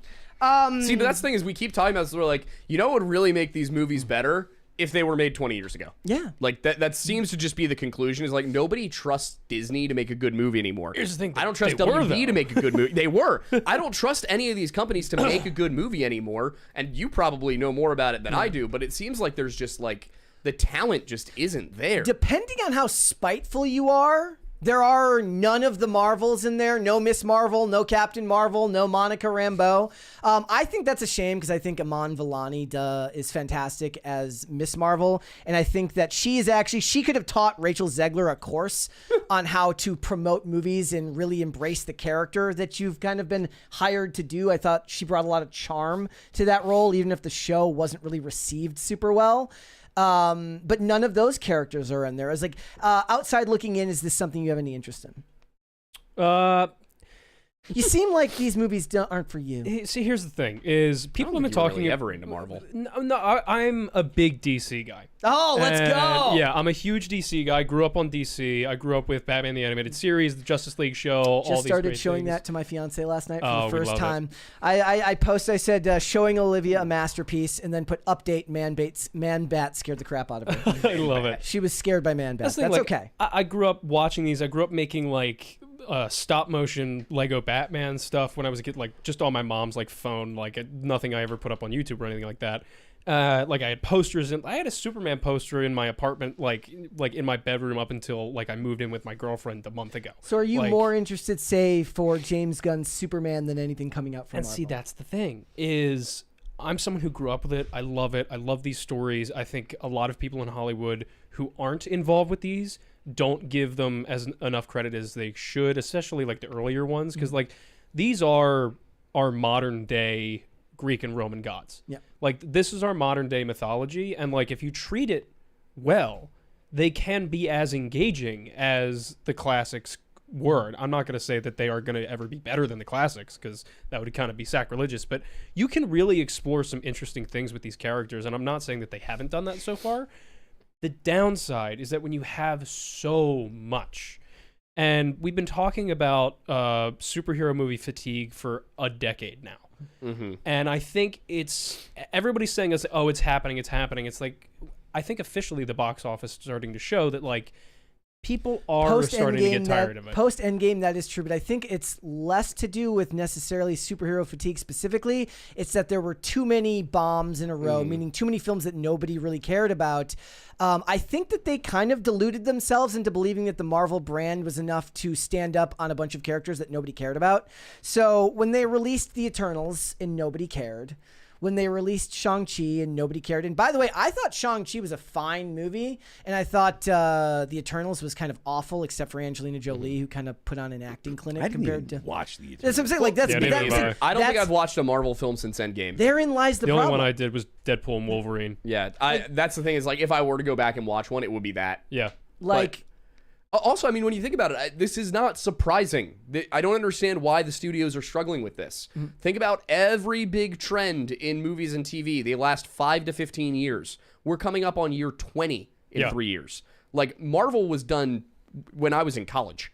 The closest thing this reminds me of is it feels like the musical era of the 50s and 60s in Hollywood. Or like, I mean, every trend eventually meets its end date. Yeah. Westerns, noir, they reach a sell-by date. And Zombies, then, werewolves, vampires. usually once they start deconstructing it. Usually Yeah. once you get to the deconstruction phase, then things start to fall apart because it becomes self-important and it lacks the love that the original creators had for those franchises. Or at the very least, if it's a Christopher Nolan, somebody who's just so good at his job, it doesn't matter if he really loves the material or not. He can just adapt a story very well. But I look at this stuff and I'm thinking about how nobody's really excited for something like this. How much is it going to cost? Like, all of those actors don't come necessarily cheap. Like, I mean, I'm sure you can get, like, Kelsey Grammer doesn't come cheap, I'm sure. No, like, none of these people for don't. his time. But a lot of them, Alan Cumming probably doesn't come cheap. But Hannah John Kamen, Joseph Quinn, like, they're like television actors. Or I'm sorry, not Joseph Quinn. Eben Moss Bachrach, who's actually really, really good and a growing face in Hollywood. But those ones aren't going to cost as much as, say, an Ian McKellen, Channing Tatum, a James Marsden, a Kelsey Grammer, a Chris Hemsworth will probably just do it for like a pack of gum. Honestly, no, he hated playing that character because of the fitness regimen. Yeah. But he loves the character, but he doesn't like the way the fitness regimen. I'll tell you what, I guarantee the top like 10 or 12 build on the credits when that comes out like officially is probably minimum 50% of the budget. Oh yeah.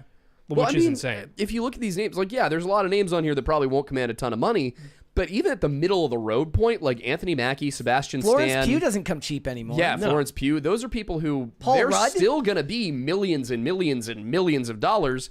And then you got to pay Pedro Pascal, Channing Tatum, Robert Downey Jr., Ian McKellen, Patrick I Stewart. feel Oh, I like- guarantee Robert Downey Jr. has the biggest. Oh, by far. 90 million between two movies. Exactly. That's like, so what? We're looking at somewhere in the neighborhood of 10 to 45 million per big name. I actually personally think that USAID funds Pedro Pascal. That's why they put him in all the movies. I think the government has some type of program in place. He's the only person in Hollywood that hasn't been in a Marvel movie. Well, but he's going. They're to. even reusing Robert Downey Jr. Yeah. Oh no, it's funny. He's also like, I like. Have you seen like the joke is like literally everyone's in the Odyssey except for Pedro Pascal. No, he'll show up. He'll be in a post-credit scene in the Odyssey. Dude, I'm still so mad about the armor in the Odyssey. I but that's know. not, He it's was not the time. He was going off about it. That is not what the armor looked like. Perhaps we'll talk about that tomorrow. Yeah. We weren't going to talk about that, but perhaps we'll talk about that tomorrow. But also, like, it's not just that the runtime is going to be obscenely long. I'm fine with that. No. All movies under 2 hours. No. From here on out. I don't want a movie over 2 hours. How anymore. dare you say such a thing about Lord of the Rings, The Return of the King Extended Edition? I said from here on out. Okay, No, fine. but here's the from here on thing: a Christopher Nolan Odyssey movie, if it's 8 hours long, I'll buy the ticket. Like I don't care. Even look, I loved Oppenheimer. I should say I really liked Oppenheimer. At 3 hours long, that's about the max for me. I complained the whole time, but I didn't enjoyed need to it. be Hang on, But hang I'm on. not gonna watch it at home. Did Like, you I'm do not, Barbenheimer? not on the same day. Okay. Yeah, see, here's the problem. We did Barbenheimer. We In did. that order. In You that watched order. them both? No, we here's the- watched them both, but we started with Barbie, then went to Boozy Brunch, then went to Oppenheimer. So here's the problem. That you should Don't do that. Should have been Oppenbarb.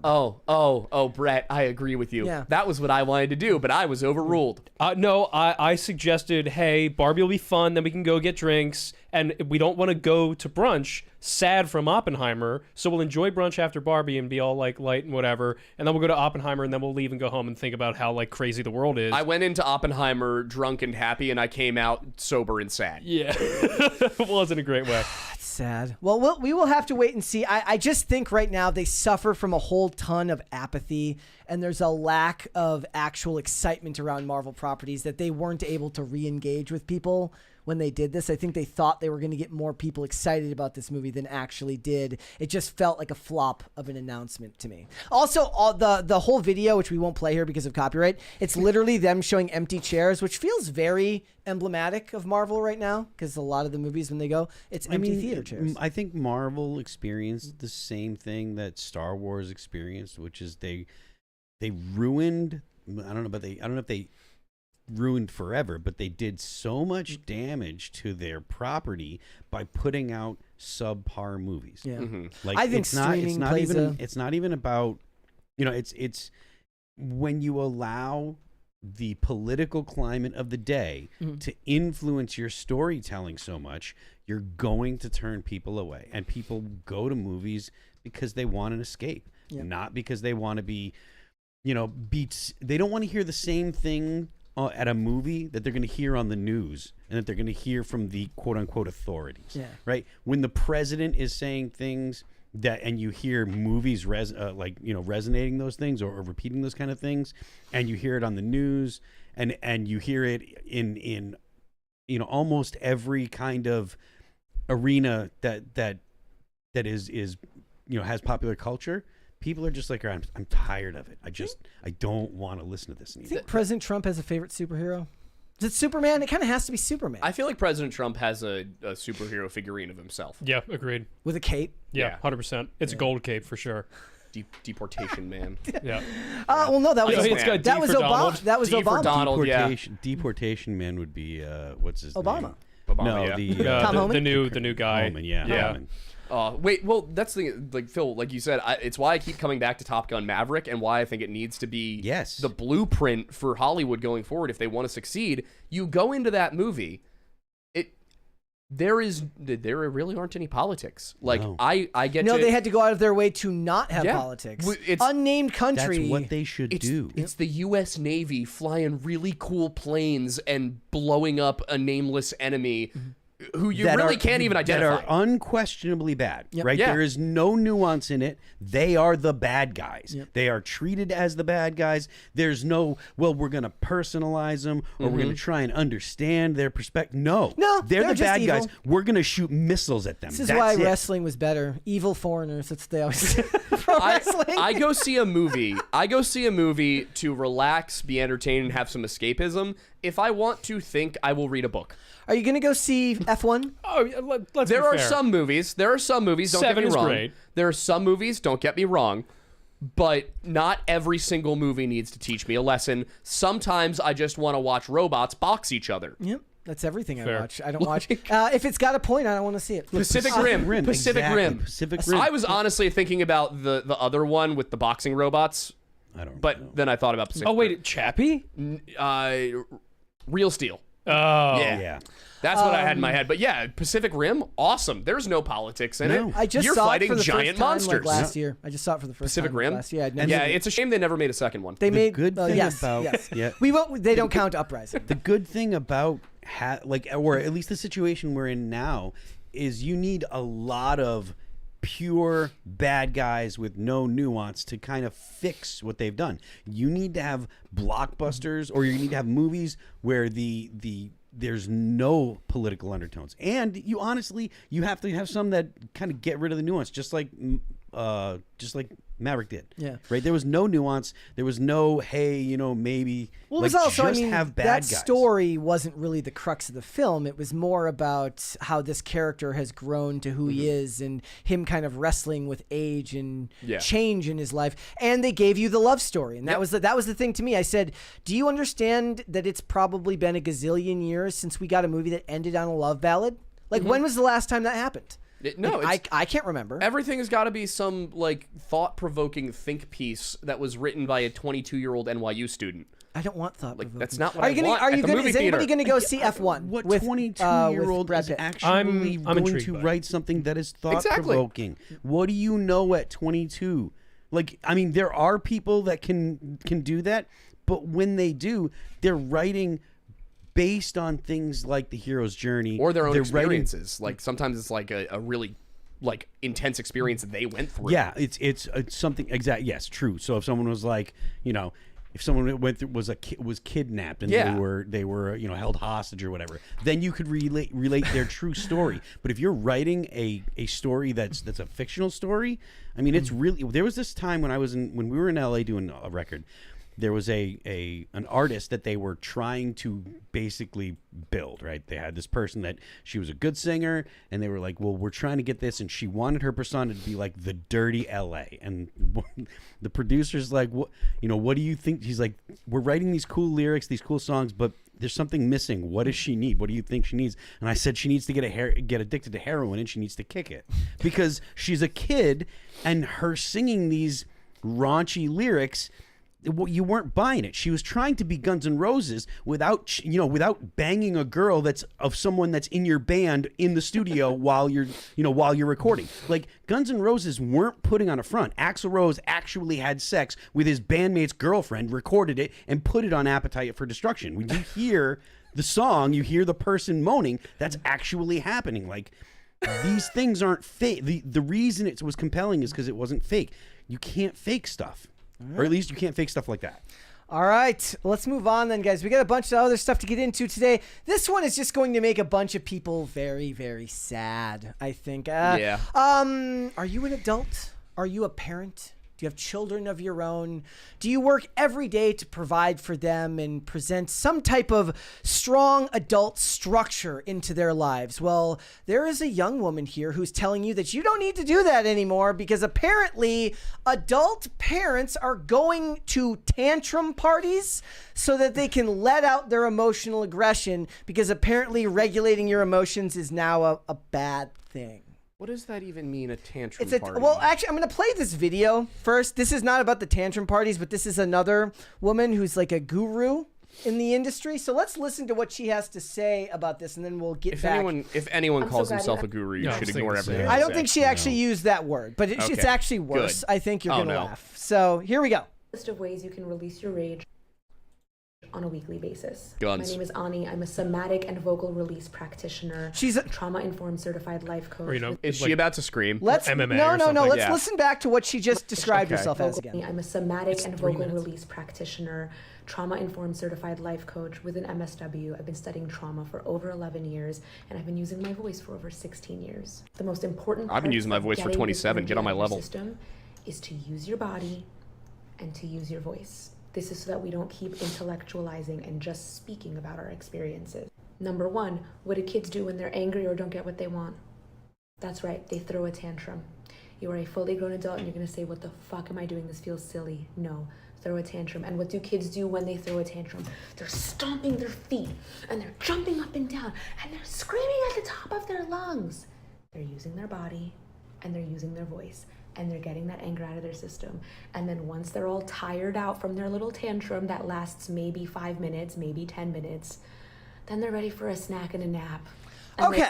I screamed at my computer the other day. I didn't make a whole TikTok about it. Did it do anything? It made me feel better. Okay. There Didn't you fix go. the computer. So you're already a subscriber to Guru Plus. I guess so. It says it is not a, it says if you can't beat them, join them. It's not a motto you usually apply to a toddler tantrum, but Julie Stepkowska is all for it. She would look like that. It's here's an image of her right there. It says it's why she started a business offering a safe space for adults to unleash, like they're at a rave or something. The idea of the tantrum party was inspired by talking to mothers about how our children have no fear or inhibitions in expressing their raw emotions, and we wish we could do that too. Maybe not in the middle of the supermarket, but somewhere safe where we could really feel it out. Thoughts? I like how for years I've been hearing about how men aren't good at regulating their emotions because we tend to build it up and we get angry and then we want to hit stuff. And now they're just going, you know what, maybe the dudes were onto something the whole time. Maybe letting out your emotions by going to a shooting range or a boxing gym or a regular gym. Maybe that's a good plan, but no, instead it's I'm going to scream and stomp my feet. Or maybe even the fact that, stomping around and moving a lot is potentially releasing the same endorphins as if maybe, hopped on a treadmill or picked up they some have weights. those like rooms you can go to where you just destroy Rage stuff. room, yeah. Rage rooms and stuff like that. And every one of them is run by somebody who looks like, their husband is the one that makes the actual money, and this is kind of something they do in their free time. I actually believe the world is run on that. I think that those businesses are extremely important. There's at least 3 of them in our town. So the idea here is like, look, every town has the yarn store or the secondary craft market and all of these little businesses. They have those up in Frederick. There's all sorts of them. Thing is, like, none of them make enough money on their own to actually run themselves. They usually have it's owned by somebody who's got a husband or maybe even a wife who has a job in, I don't know, finance or something. But you need those businesses to keep the town center looking prim and proper. Yeah, Susan with her various yarn collections selling for like 5 cents a foot. It serves Fantastic. an important social social purpose. It does. Just go to the gym. So it says Tantrum Literally. Party. Tantrum Party is an opportunity to get out of your head and into your body so that you can move heavy energy and also practice being present and connected with your internal world in a fun and supportive way. That doesn't mean anything. Go to the gym. Go to the gym. That you're describing the gym. You're describing a group gym class. I think what's most interesting about it is like, as my generation, as millennials get older, they kind of refuse to go into the same type of stoic adulthood that the generations before them tried to champion.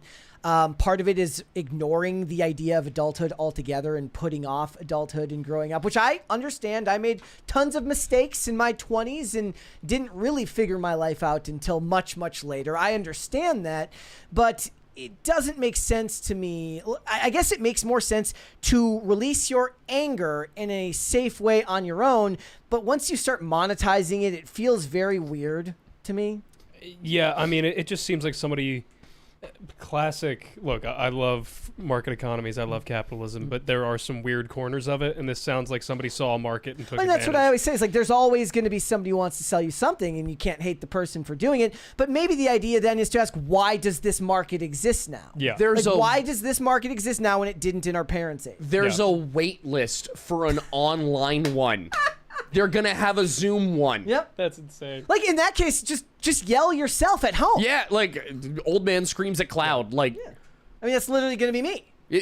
You know what? Like if you and I were really stressed out about something and we both needed to let off some steam, you know what I'd say? I'd be like, you know what? Let's go find a boxing gym and just beat the crap out of each other for a little bit. Yeah. We're gonna feel better. Yeah. Like, I mean, maybe it's just not having hobbies. I think that's a big part of it. Like to me, I get a great benefit from going out and skating when I'm in a bad mood and getting any type of like really, really good physical exercise. It forces me to challenge myself physically and mentally, and then I come home in a different headspace than I went out in. It's the same if you go for a walk, go to the gym, work out. Any of those things help that, but it also, I think, ties to therapy culture. And this desperate need Americans, well, I guess this isn't even America, this is Australia, that humans seem to have now in current year to categorize, label all of human ills or all of the things that we feel that seem outside the norm, and then give it a name, give it a label so they can explain it, either because they think that will help, or worse than anything, I think, to excuse bad behavior in a lot of ways. I think we've been enabled. I think... Things get granularly weird because things are good. Yeah. We are in such good time now. Keep in mind, people are struggling. There's no doubt about that. There are plenty of people out there that are struggling, but on the whole, like, society itself has a bottom level that is above the top level for most of human history. Like America is the only country where you can find fat, poor people. Exactly. Yes. Like things on the whole are better than they ever have been. There are people who are suffering badly, and I don't want them to, and let's like find ways to prevent that from happening.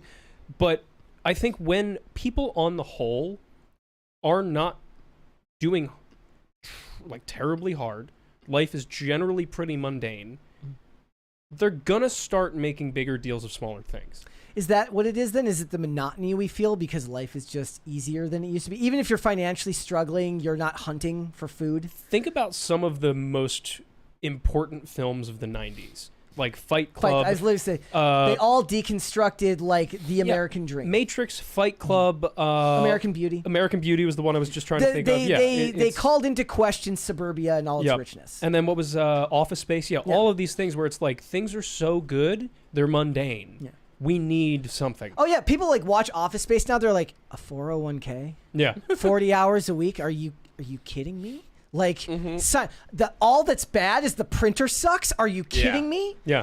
Like, it's weird. You can't really make those movies now because they wouldn't resonate with the culture. Sadly, they'll probably try to remake it as like a gig economy movie where somebody is like an Uber driver. Yeah, probably. But the point is like the struggles of the 2000s, that's not even that long ago. Like the struggles of 1999 to 2007 are vastly different than they are now. Another way to tell is like watch old TV shows.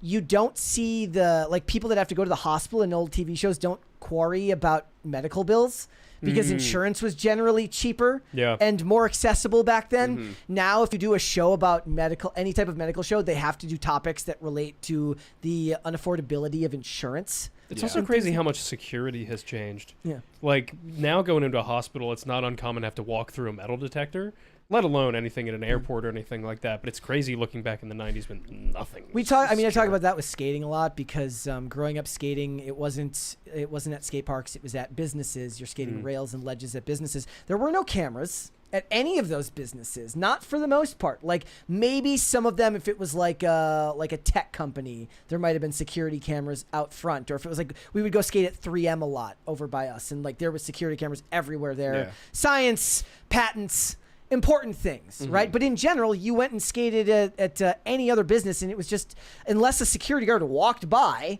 for the most part, you got away with it. That's not the case anymore. And they also didn't have the rivets on everything to prevent you from being able to grind all over sadly, the rails.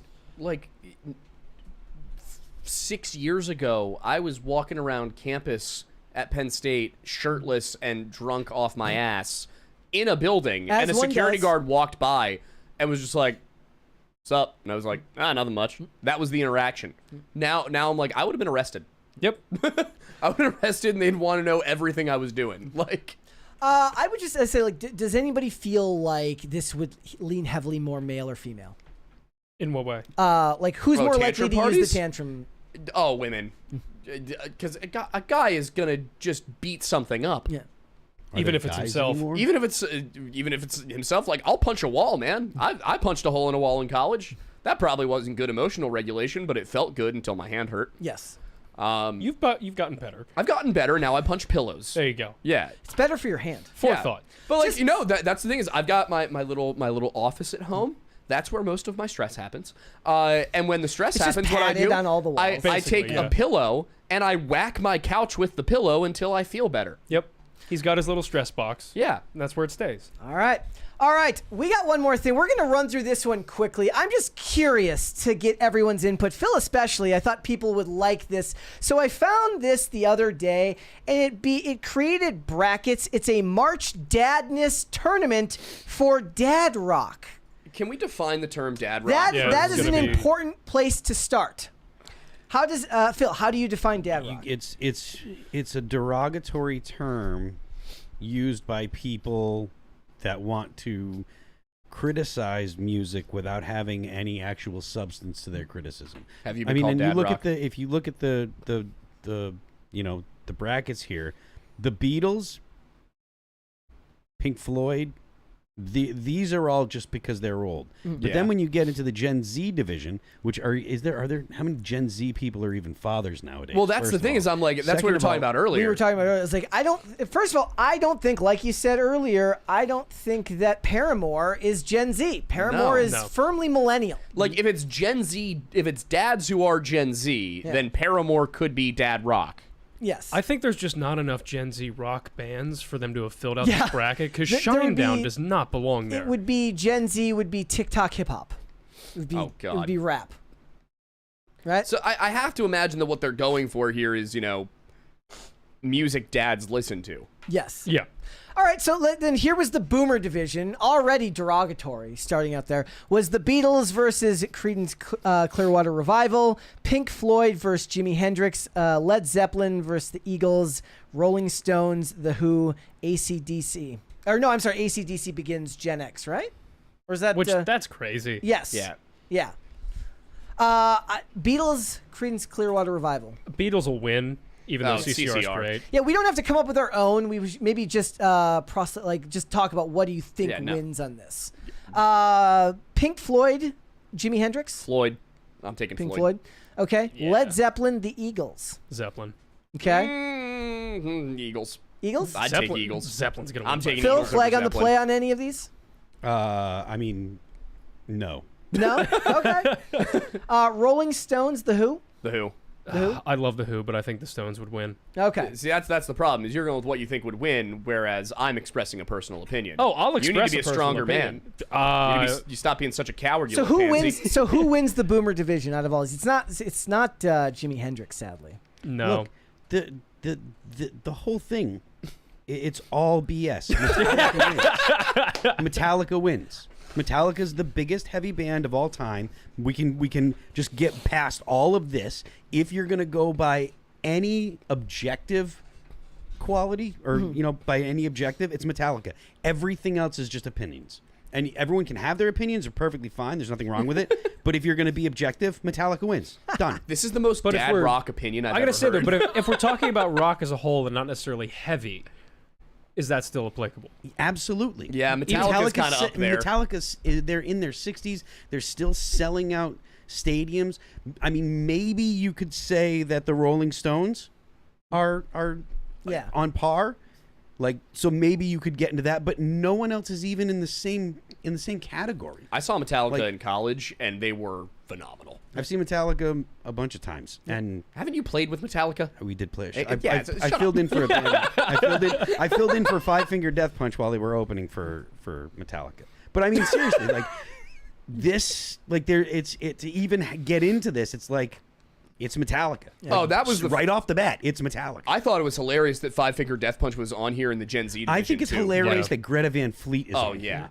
Greta Van Fleet. I mean, in the same Gen Z with Gen Z, like maybe Gen Alpha, but Gen Z with Paramore. Paramore would definitely be millennials. Yes, Yeah. absolutely. I don't know millennials. why they have Paramore with. Like, I Well, ve- also, like, I feel like Avenged dad Sevenfold rock. should be with millennials as well. I feel like dad rock is like something that encapsulates like Metallica and Nickelback. Well, no. but Now not the Ghost. now the meme is it's always the play on the fact that millennials don't want to feel as old as they're getting. Where it's like a millennial turns on the radio to like the dad rocks to the oldie station and it plays Blink 182. Yeah. And they feel their knees creak. Look, 25 years is where oldie starts, Yeah. right? So that Oh, means Oh, is that and is you- that like the decided Yeah, upon? Okay. when I was a kid, right, in the early 80s, Mm. the oldies were always 25 years old and prior. Mm. At in 80, in 1985, that means anything earlier than 1960. Yeah. I remember like when my mom would put on Now the oldies. that means anything before, like anything 2000. before 2000. When my mom would put on the oldies, I'm it would the be like oldies. Dion and the Belmonts. yeah, Yeah. yeah. when I was a Now, kid. but that part of what or one of the phenomenon of nowadays is like there's not a significant sonic difference between music that came out 25 years ago and today because it's all recorded digitally.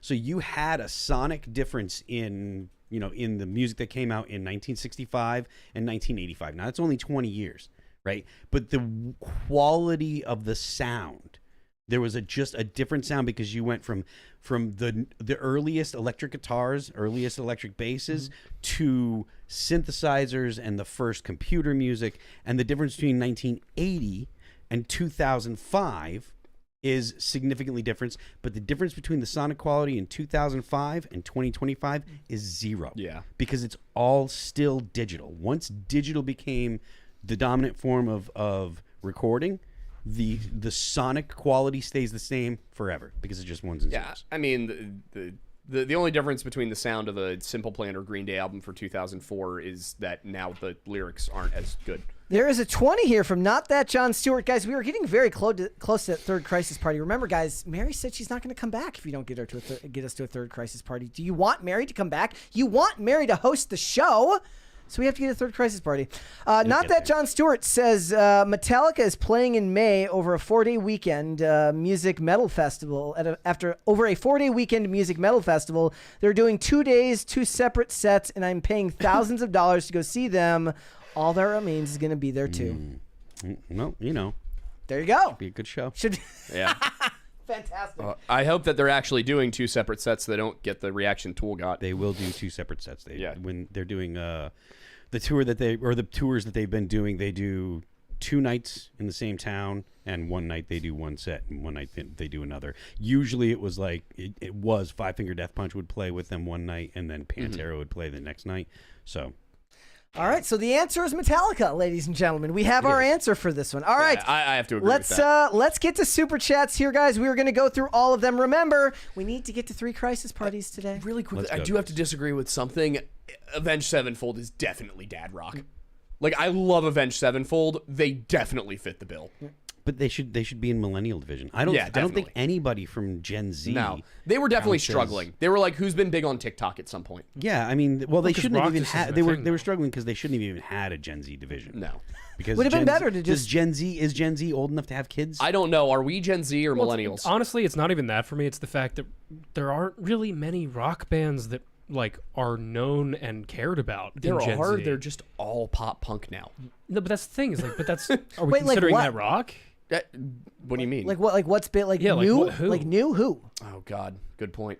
So Gen Z, I mean, Like, it's maybe literally- Am I That's talking the about point. people who've been around for Yes, 10 years? like when me and Mary talked was like there are none. Like we talked about the TikTokification of emo music because it's been turned into like a meme of its own. Like Yeah. after they tried to have the emo revival in like what 2019 or whatever, and then COVID. It's kind of like happened. 2020 COVID. Yeah. I think feel like jump started. They were stuck at home listening to some old mixtapes. you know. Where are you? Yes. Like, yeah. Exactly. All right, let's get to these super chats here, guys. Remember, we have to get to a third crisis party today, but we will get through all of them. So we will start at the top here. Shane H. Wilder says, "Happy Thrashing Thursday, Brett, Phil?" Question mark, because didn't know whether Phil was here yet. And Aidan, question for Aidan: how would you feel if your cousin, if you were cousin It in PCC's Addams Family parody? Huh? Am I about to reveal something I shouldn't reveal? How and would that you like to be in an Addams Family parody at all? I would be down for it if that was something you were doing. I've never seen the Addams Family. Yeah. I don't know if that's a bad It's thing. not even a barrier. Not even a barrier. You can Okay, do it yeah. anyways. All right. What's a parody you would like to be a part of? Oh God, put me in just about anything. I'm trying to think of something. Braveheart parody. Braveheart would be fantastic. Anything Mel Gibson, really. Yes. I think Ransom. Ransom. I haven't seen Ransom gotta see yet. Ransom. I should see Ransom because it plays into the JonBenet Ramsey thing. Yeah, we're gonna talk. Yeah. Well, we're gonna talk about that tomorrow. $20 super chat here from CR Vox says, "Phil, if Queen were on that bracket, would you give Metallica? Would they give Metallica a run for their money? They're still touring." I mean, they're like I said, the Rolling Stones are reasonable. The Beatles are, gigantic. Pink Floyd's also gigantic, but I do think the Metallica is probably the winner of this year. It is true about 21 Pilots. Probably is Gen Z rock. Yeah. 21 don't call Pilots. them rock. They were on the active rock on. charts, which is ridiculous. son, when I Hang on. I'm ready to anger you. Oh God. The 1975 is. Oh, yeah. Mary would love that. That's rock. Yeah. Mary would that love that. counts. That counts as it's soft rock. It's soft rock. It's but like rock. they're like the Matchbox 20 of today. So they're my kind of rock. Yeah. Everybody loves Rob Thomas. Rob could you Thomas not? is. How could you not love Rob Thomas? He's so smooth. He's not crazy. He's just a little unwell. My Look at favorite how is- far he's come, Brett. Have you ever seen Veronica Mars or No, you bring this up iZombie? every time I'm here. Well, I'll ask him then. I don't know if I have. Okay, so the show creator of that is a guy named Rob Thomas, who includes Rob Thomas and Matchbox 20 references Oh, in really? all of his shows. Rob Thomas died. The Rob Thomas the musician dies in iZombie very horribly. Oh my god! Eaten by a zombie. That's Eaten by a phenomenal. zombie. Shane H. Wilder says, "Boys, boys, boys, boys, boys, boys, boys." Of course. That is true. Pop Culture Junkie says, Brett, hold on, let me make sure I got it here. Given the Snow White dumpster fire, don't you think the old Hollywood axiom, any publicity is good publicity, is now officially toast? I Yeah. never bought that, honestly. I never bought that. That felt like a cope to me. Yeah. I'm not sure if that I ever bought that as true. But I think there were people that people love to hate.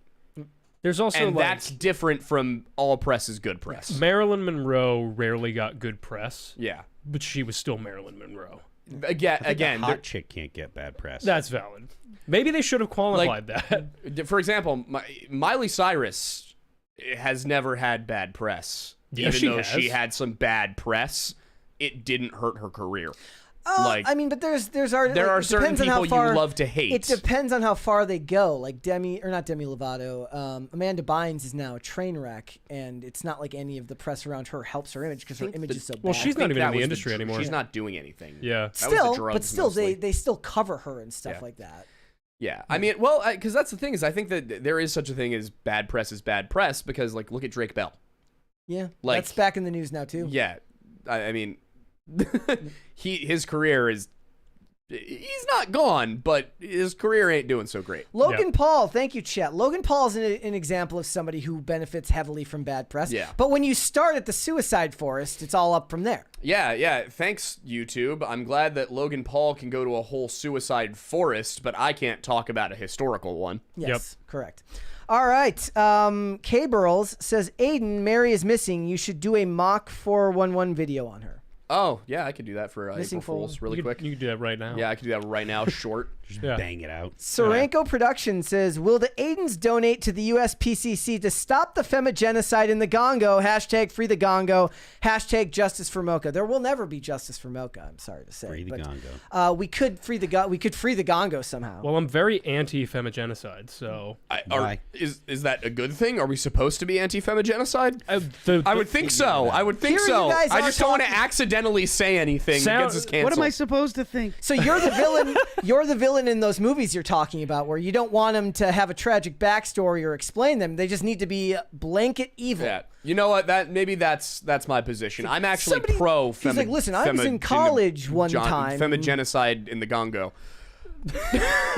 Sounds like something somebody would say in like a college class. She fem on my genocide till I gongo. What's the word from the Lucy show? The this is a deep cut, but the drug she's trying to sell and she can't pronounce it. It's like vitamin, whatever. Huh? Yeah, exactly. That's how the show goes, and that was very reminiscent of that. Okay. Well done. All right. Award-winning. We will not say it. To the boys, what is your favorite monster movie? Mine is Cabin in the Woods. Jaws. Monster movie. Does Jaws count as a monster? I think so. I think it it was technically is one I of thought the it was first. a nature movie. It's like a weirdly aggressive and personally vindictive shark. Yeah. Even more so than the one that follows them down to the Bahamas in the fourth one. But yeah, I mean, that's my favorite movie. It's the movie that got me into filmmaking, and I consider that a monster. It's not a normal shark. Anybody else? I think Alien is probably mine. There you go. The first one. I'm going to say something to annoy people, and it's not even true. no. Or It. No, It. It. No, The It's Thing. a good one. The Thing. Oh, The Because Thing. John Carpenter's The Thing. Oh, And yeah. that's awesome. Godzilla 1998. I don't hate that either. Crazy work. Love that. Yeah. What a pull. That was weird. I That had like was. snot in my throat. The hell was that? It sounded like you just huffed voice like modulator on. hydrogen. Yeah, I was gonna say I'm a little torn. I think those were great suggestions. If I had to add one, The Village. M. Night Shyamalan's The Village. Is it a monster movie, though? It is until it isn't, Okay. Fair. All because right. you know it's an M. Night Shyamalan plot twist. Gotta rep the hometown. I'll never get over the jawline of the 1998 Godzilla. That thing. I don't even like. or I don't even Tremors. like the movie. I just remember the Puff Daddy theme song. No, that dinosaur mewed its entire existence. Aidan, He was looks maxing far before anybody else. Yes, Tremors. Okay. Jaws in the sand. Yes. All right. is Shane good. H. Wilder says Snow White is down to 1.6 out of 10 on IMDb. It seems to drop 0.1% every day. Save your money on it and support the Gongo. Yes, you can do that. Go into the description box of this episode and go to our Teespring if you want to support the Gongo. Can't wait Shirts to get and my cup, mugs. my mug. Shirts and mugs. All right. Gordon Shumway says, make sure the Aidens know the difference between a femigenocide and a femogenocide. These things are important for the Gongo. I support them both. I just hope both genocides have fun. Exactly. Everybody has. Joshua Throckmorton. It's an amazing Wonderful last name reference. There it is. Thank you. Mary's coming back. There he's dancing. See?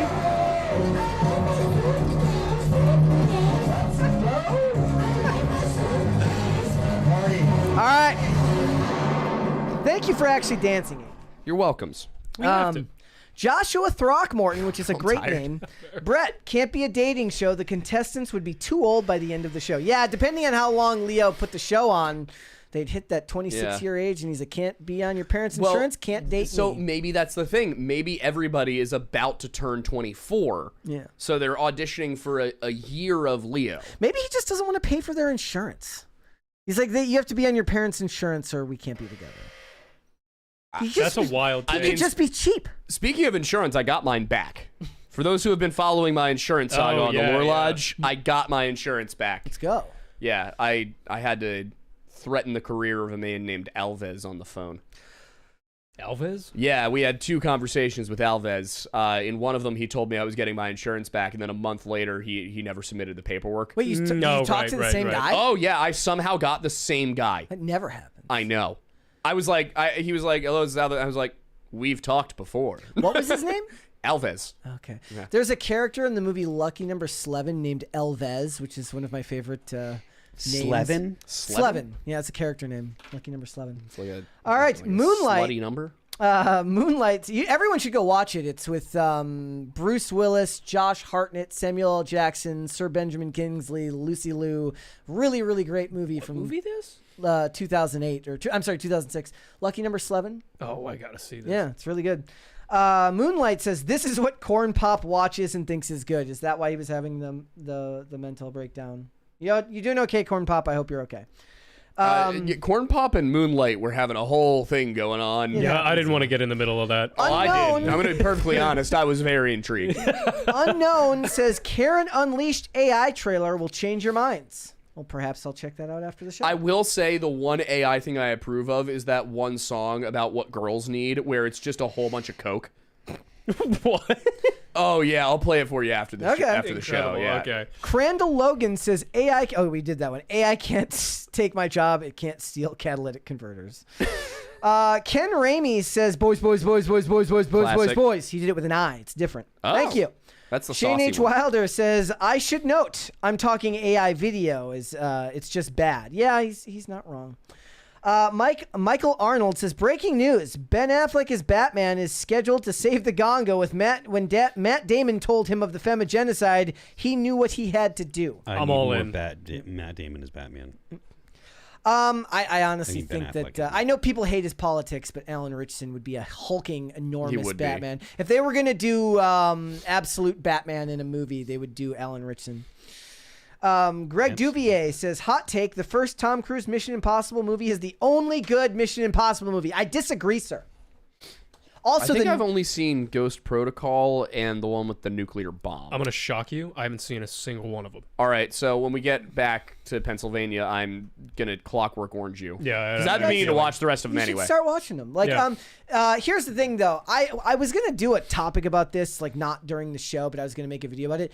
The budget for the final one, again, final. It's like Rock Band on tour, right? Final Mission Impossible. we'll see. $400 million. I don't think it's going to make its money back. It's going to have to make... For a Mission Impossible? For the last... the Church of Scientology will ensure it makes its money back. Well, in that case, it's a write-off. Also, just because it popped in my head, since we were talking about great movies, like and how politics and moralization is always involved, and I was like, some movies that didn't... Lethal Weapon handled it so well. Crazy good series. Oh my God, Lethal Weapon's good. Oh. Just came to my mind. If you haven't seen Lethal Weapon, at the very least, the first one, go rent it tonight. It's When worth did you it. watch them for the first time? Recently, like the last couple of years. Yeah, same. I think. Oh, it was actually after my most recent breakup, which is not recent anymore, which is kind of baller. Yeah. Yeah, but no, it was after like 2023. I got really sad, so I just watched Lethal Weapon. There you go. Yeah, I watched them like last year after I bought the truck. And then I realized, oh, I'm so glad I didn't watch this beforehand because it would have made me buy this way sooner. All right. Shadow Zero says, Brett, I think you said you were looking for something to listen to on your commute a while back. The History of Everything and History Unhinged are great podcasts. Thank you. There you go. Pop Culture Junkie says, it's fun to watch the lawyers fight over who or who is not going to get paid from AI image engines sucking in and wine pressing other people's work. You know, it would be really funny if the government just went, you know what? Since nobody can reasonably be afforded the authorship of AI, we're just going to add a tax onto all of it. Omega Red Fan says, Joker from Mask of the Phantasm. Can't be too careful with all those weirdos around. So what's funny is I support an AI tax. I started showing Olivia Just look at the Batman camera the for the Animated thumbs up. Series last night, guys. The episodes are all weirdly out of order on Amazon. I don't have Amazon. I don't have HBO Max anymore. And it showed Man Bat first, the Christmas episode second, and then showed what was third? Nothing in the right order. Weird. Interesting. Nothing in the right order. Have you Speaking watched of the the- new animated Batman show on Amazon? No, it's Cape actually Crusader. it's actually really good. That's what I was told. Yeah. That's what I was told. What happened to Black Mirror? That was over in like 2015 or something, wasn't it? I just remember it being a big thing and then being gone. Yeah. Also, I remember never getting to the end of that one movie, the Choose Your Own Adventure one. We kept getting sent back to the beginning. Pat the plumber says, I throw tantrums when people don't commit crimes in the left lane. It doesn't feel good at all. Well, yes, you're supposed to drive faster in the left lane. Completely That's the reasonable point. You are supposed to do Shane that. H. Wilder says, wait, is this tantrum chick my upstairs neighbor? Could be. Could be. I mean, they were in Australia, so maybe not. I'm in your Crandall walls. Logan says, come crawling faster, obey your master. Phil says yes. Yes. Greg Dubier, and I lost my place again. Song's about here. cocaine, if you didn't know that. Hold, please. That Greg makes sense. Dubier says, I agree Metallica wins. Alvin McGoth says, I want Mary back in bullying Brett. Well, you'll have to wait till Tuesday for that. Unless we don't get 3 crisis parties tomorrow, in which case then you're going to have to worry. She's never going to come back again. Corey Anderson says, Aidan's great, but I'm not reading that one. I forgot. I meant to Oh, flag I that saw one. that one. Not good! I saw that one. I can fix that. No. Yeah, he's got that. Moonlight says, the guy with no facial hair looks like Dean Withers in the face. Ha! I'm gonna have to look that up. Yeah, me too. I laughed without knowing what he looks like. I thought he had Patrick J. Adams vibes, but it might Oh, just be that's the so hair. mean. Why? No, the Dean Withers one. He's wrong. Just the picture that came up. Oh well. Shane did you H. get this Wilder. one?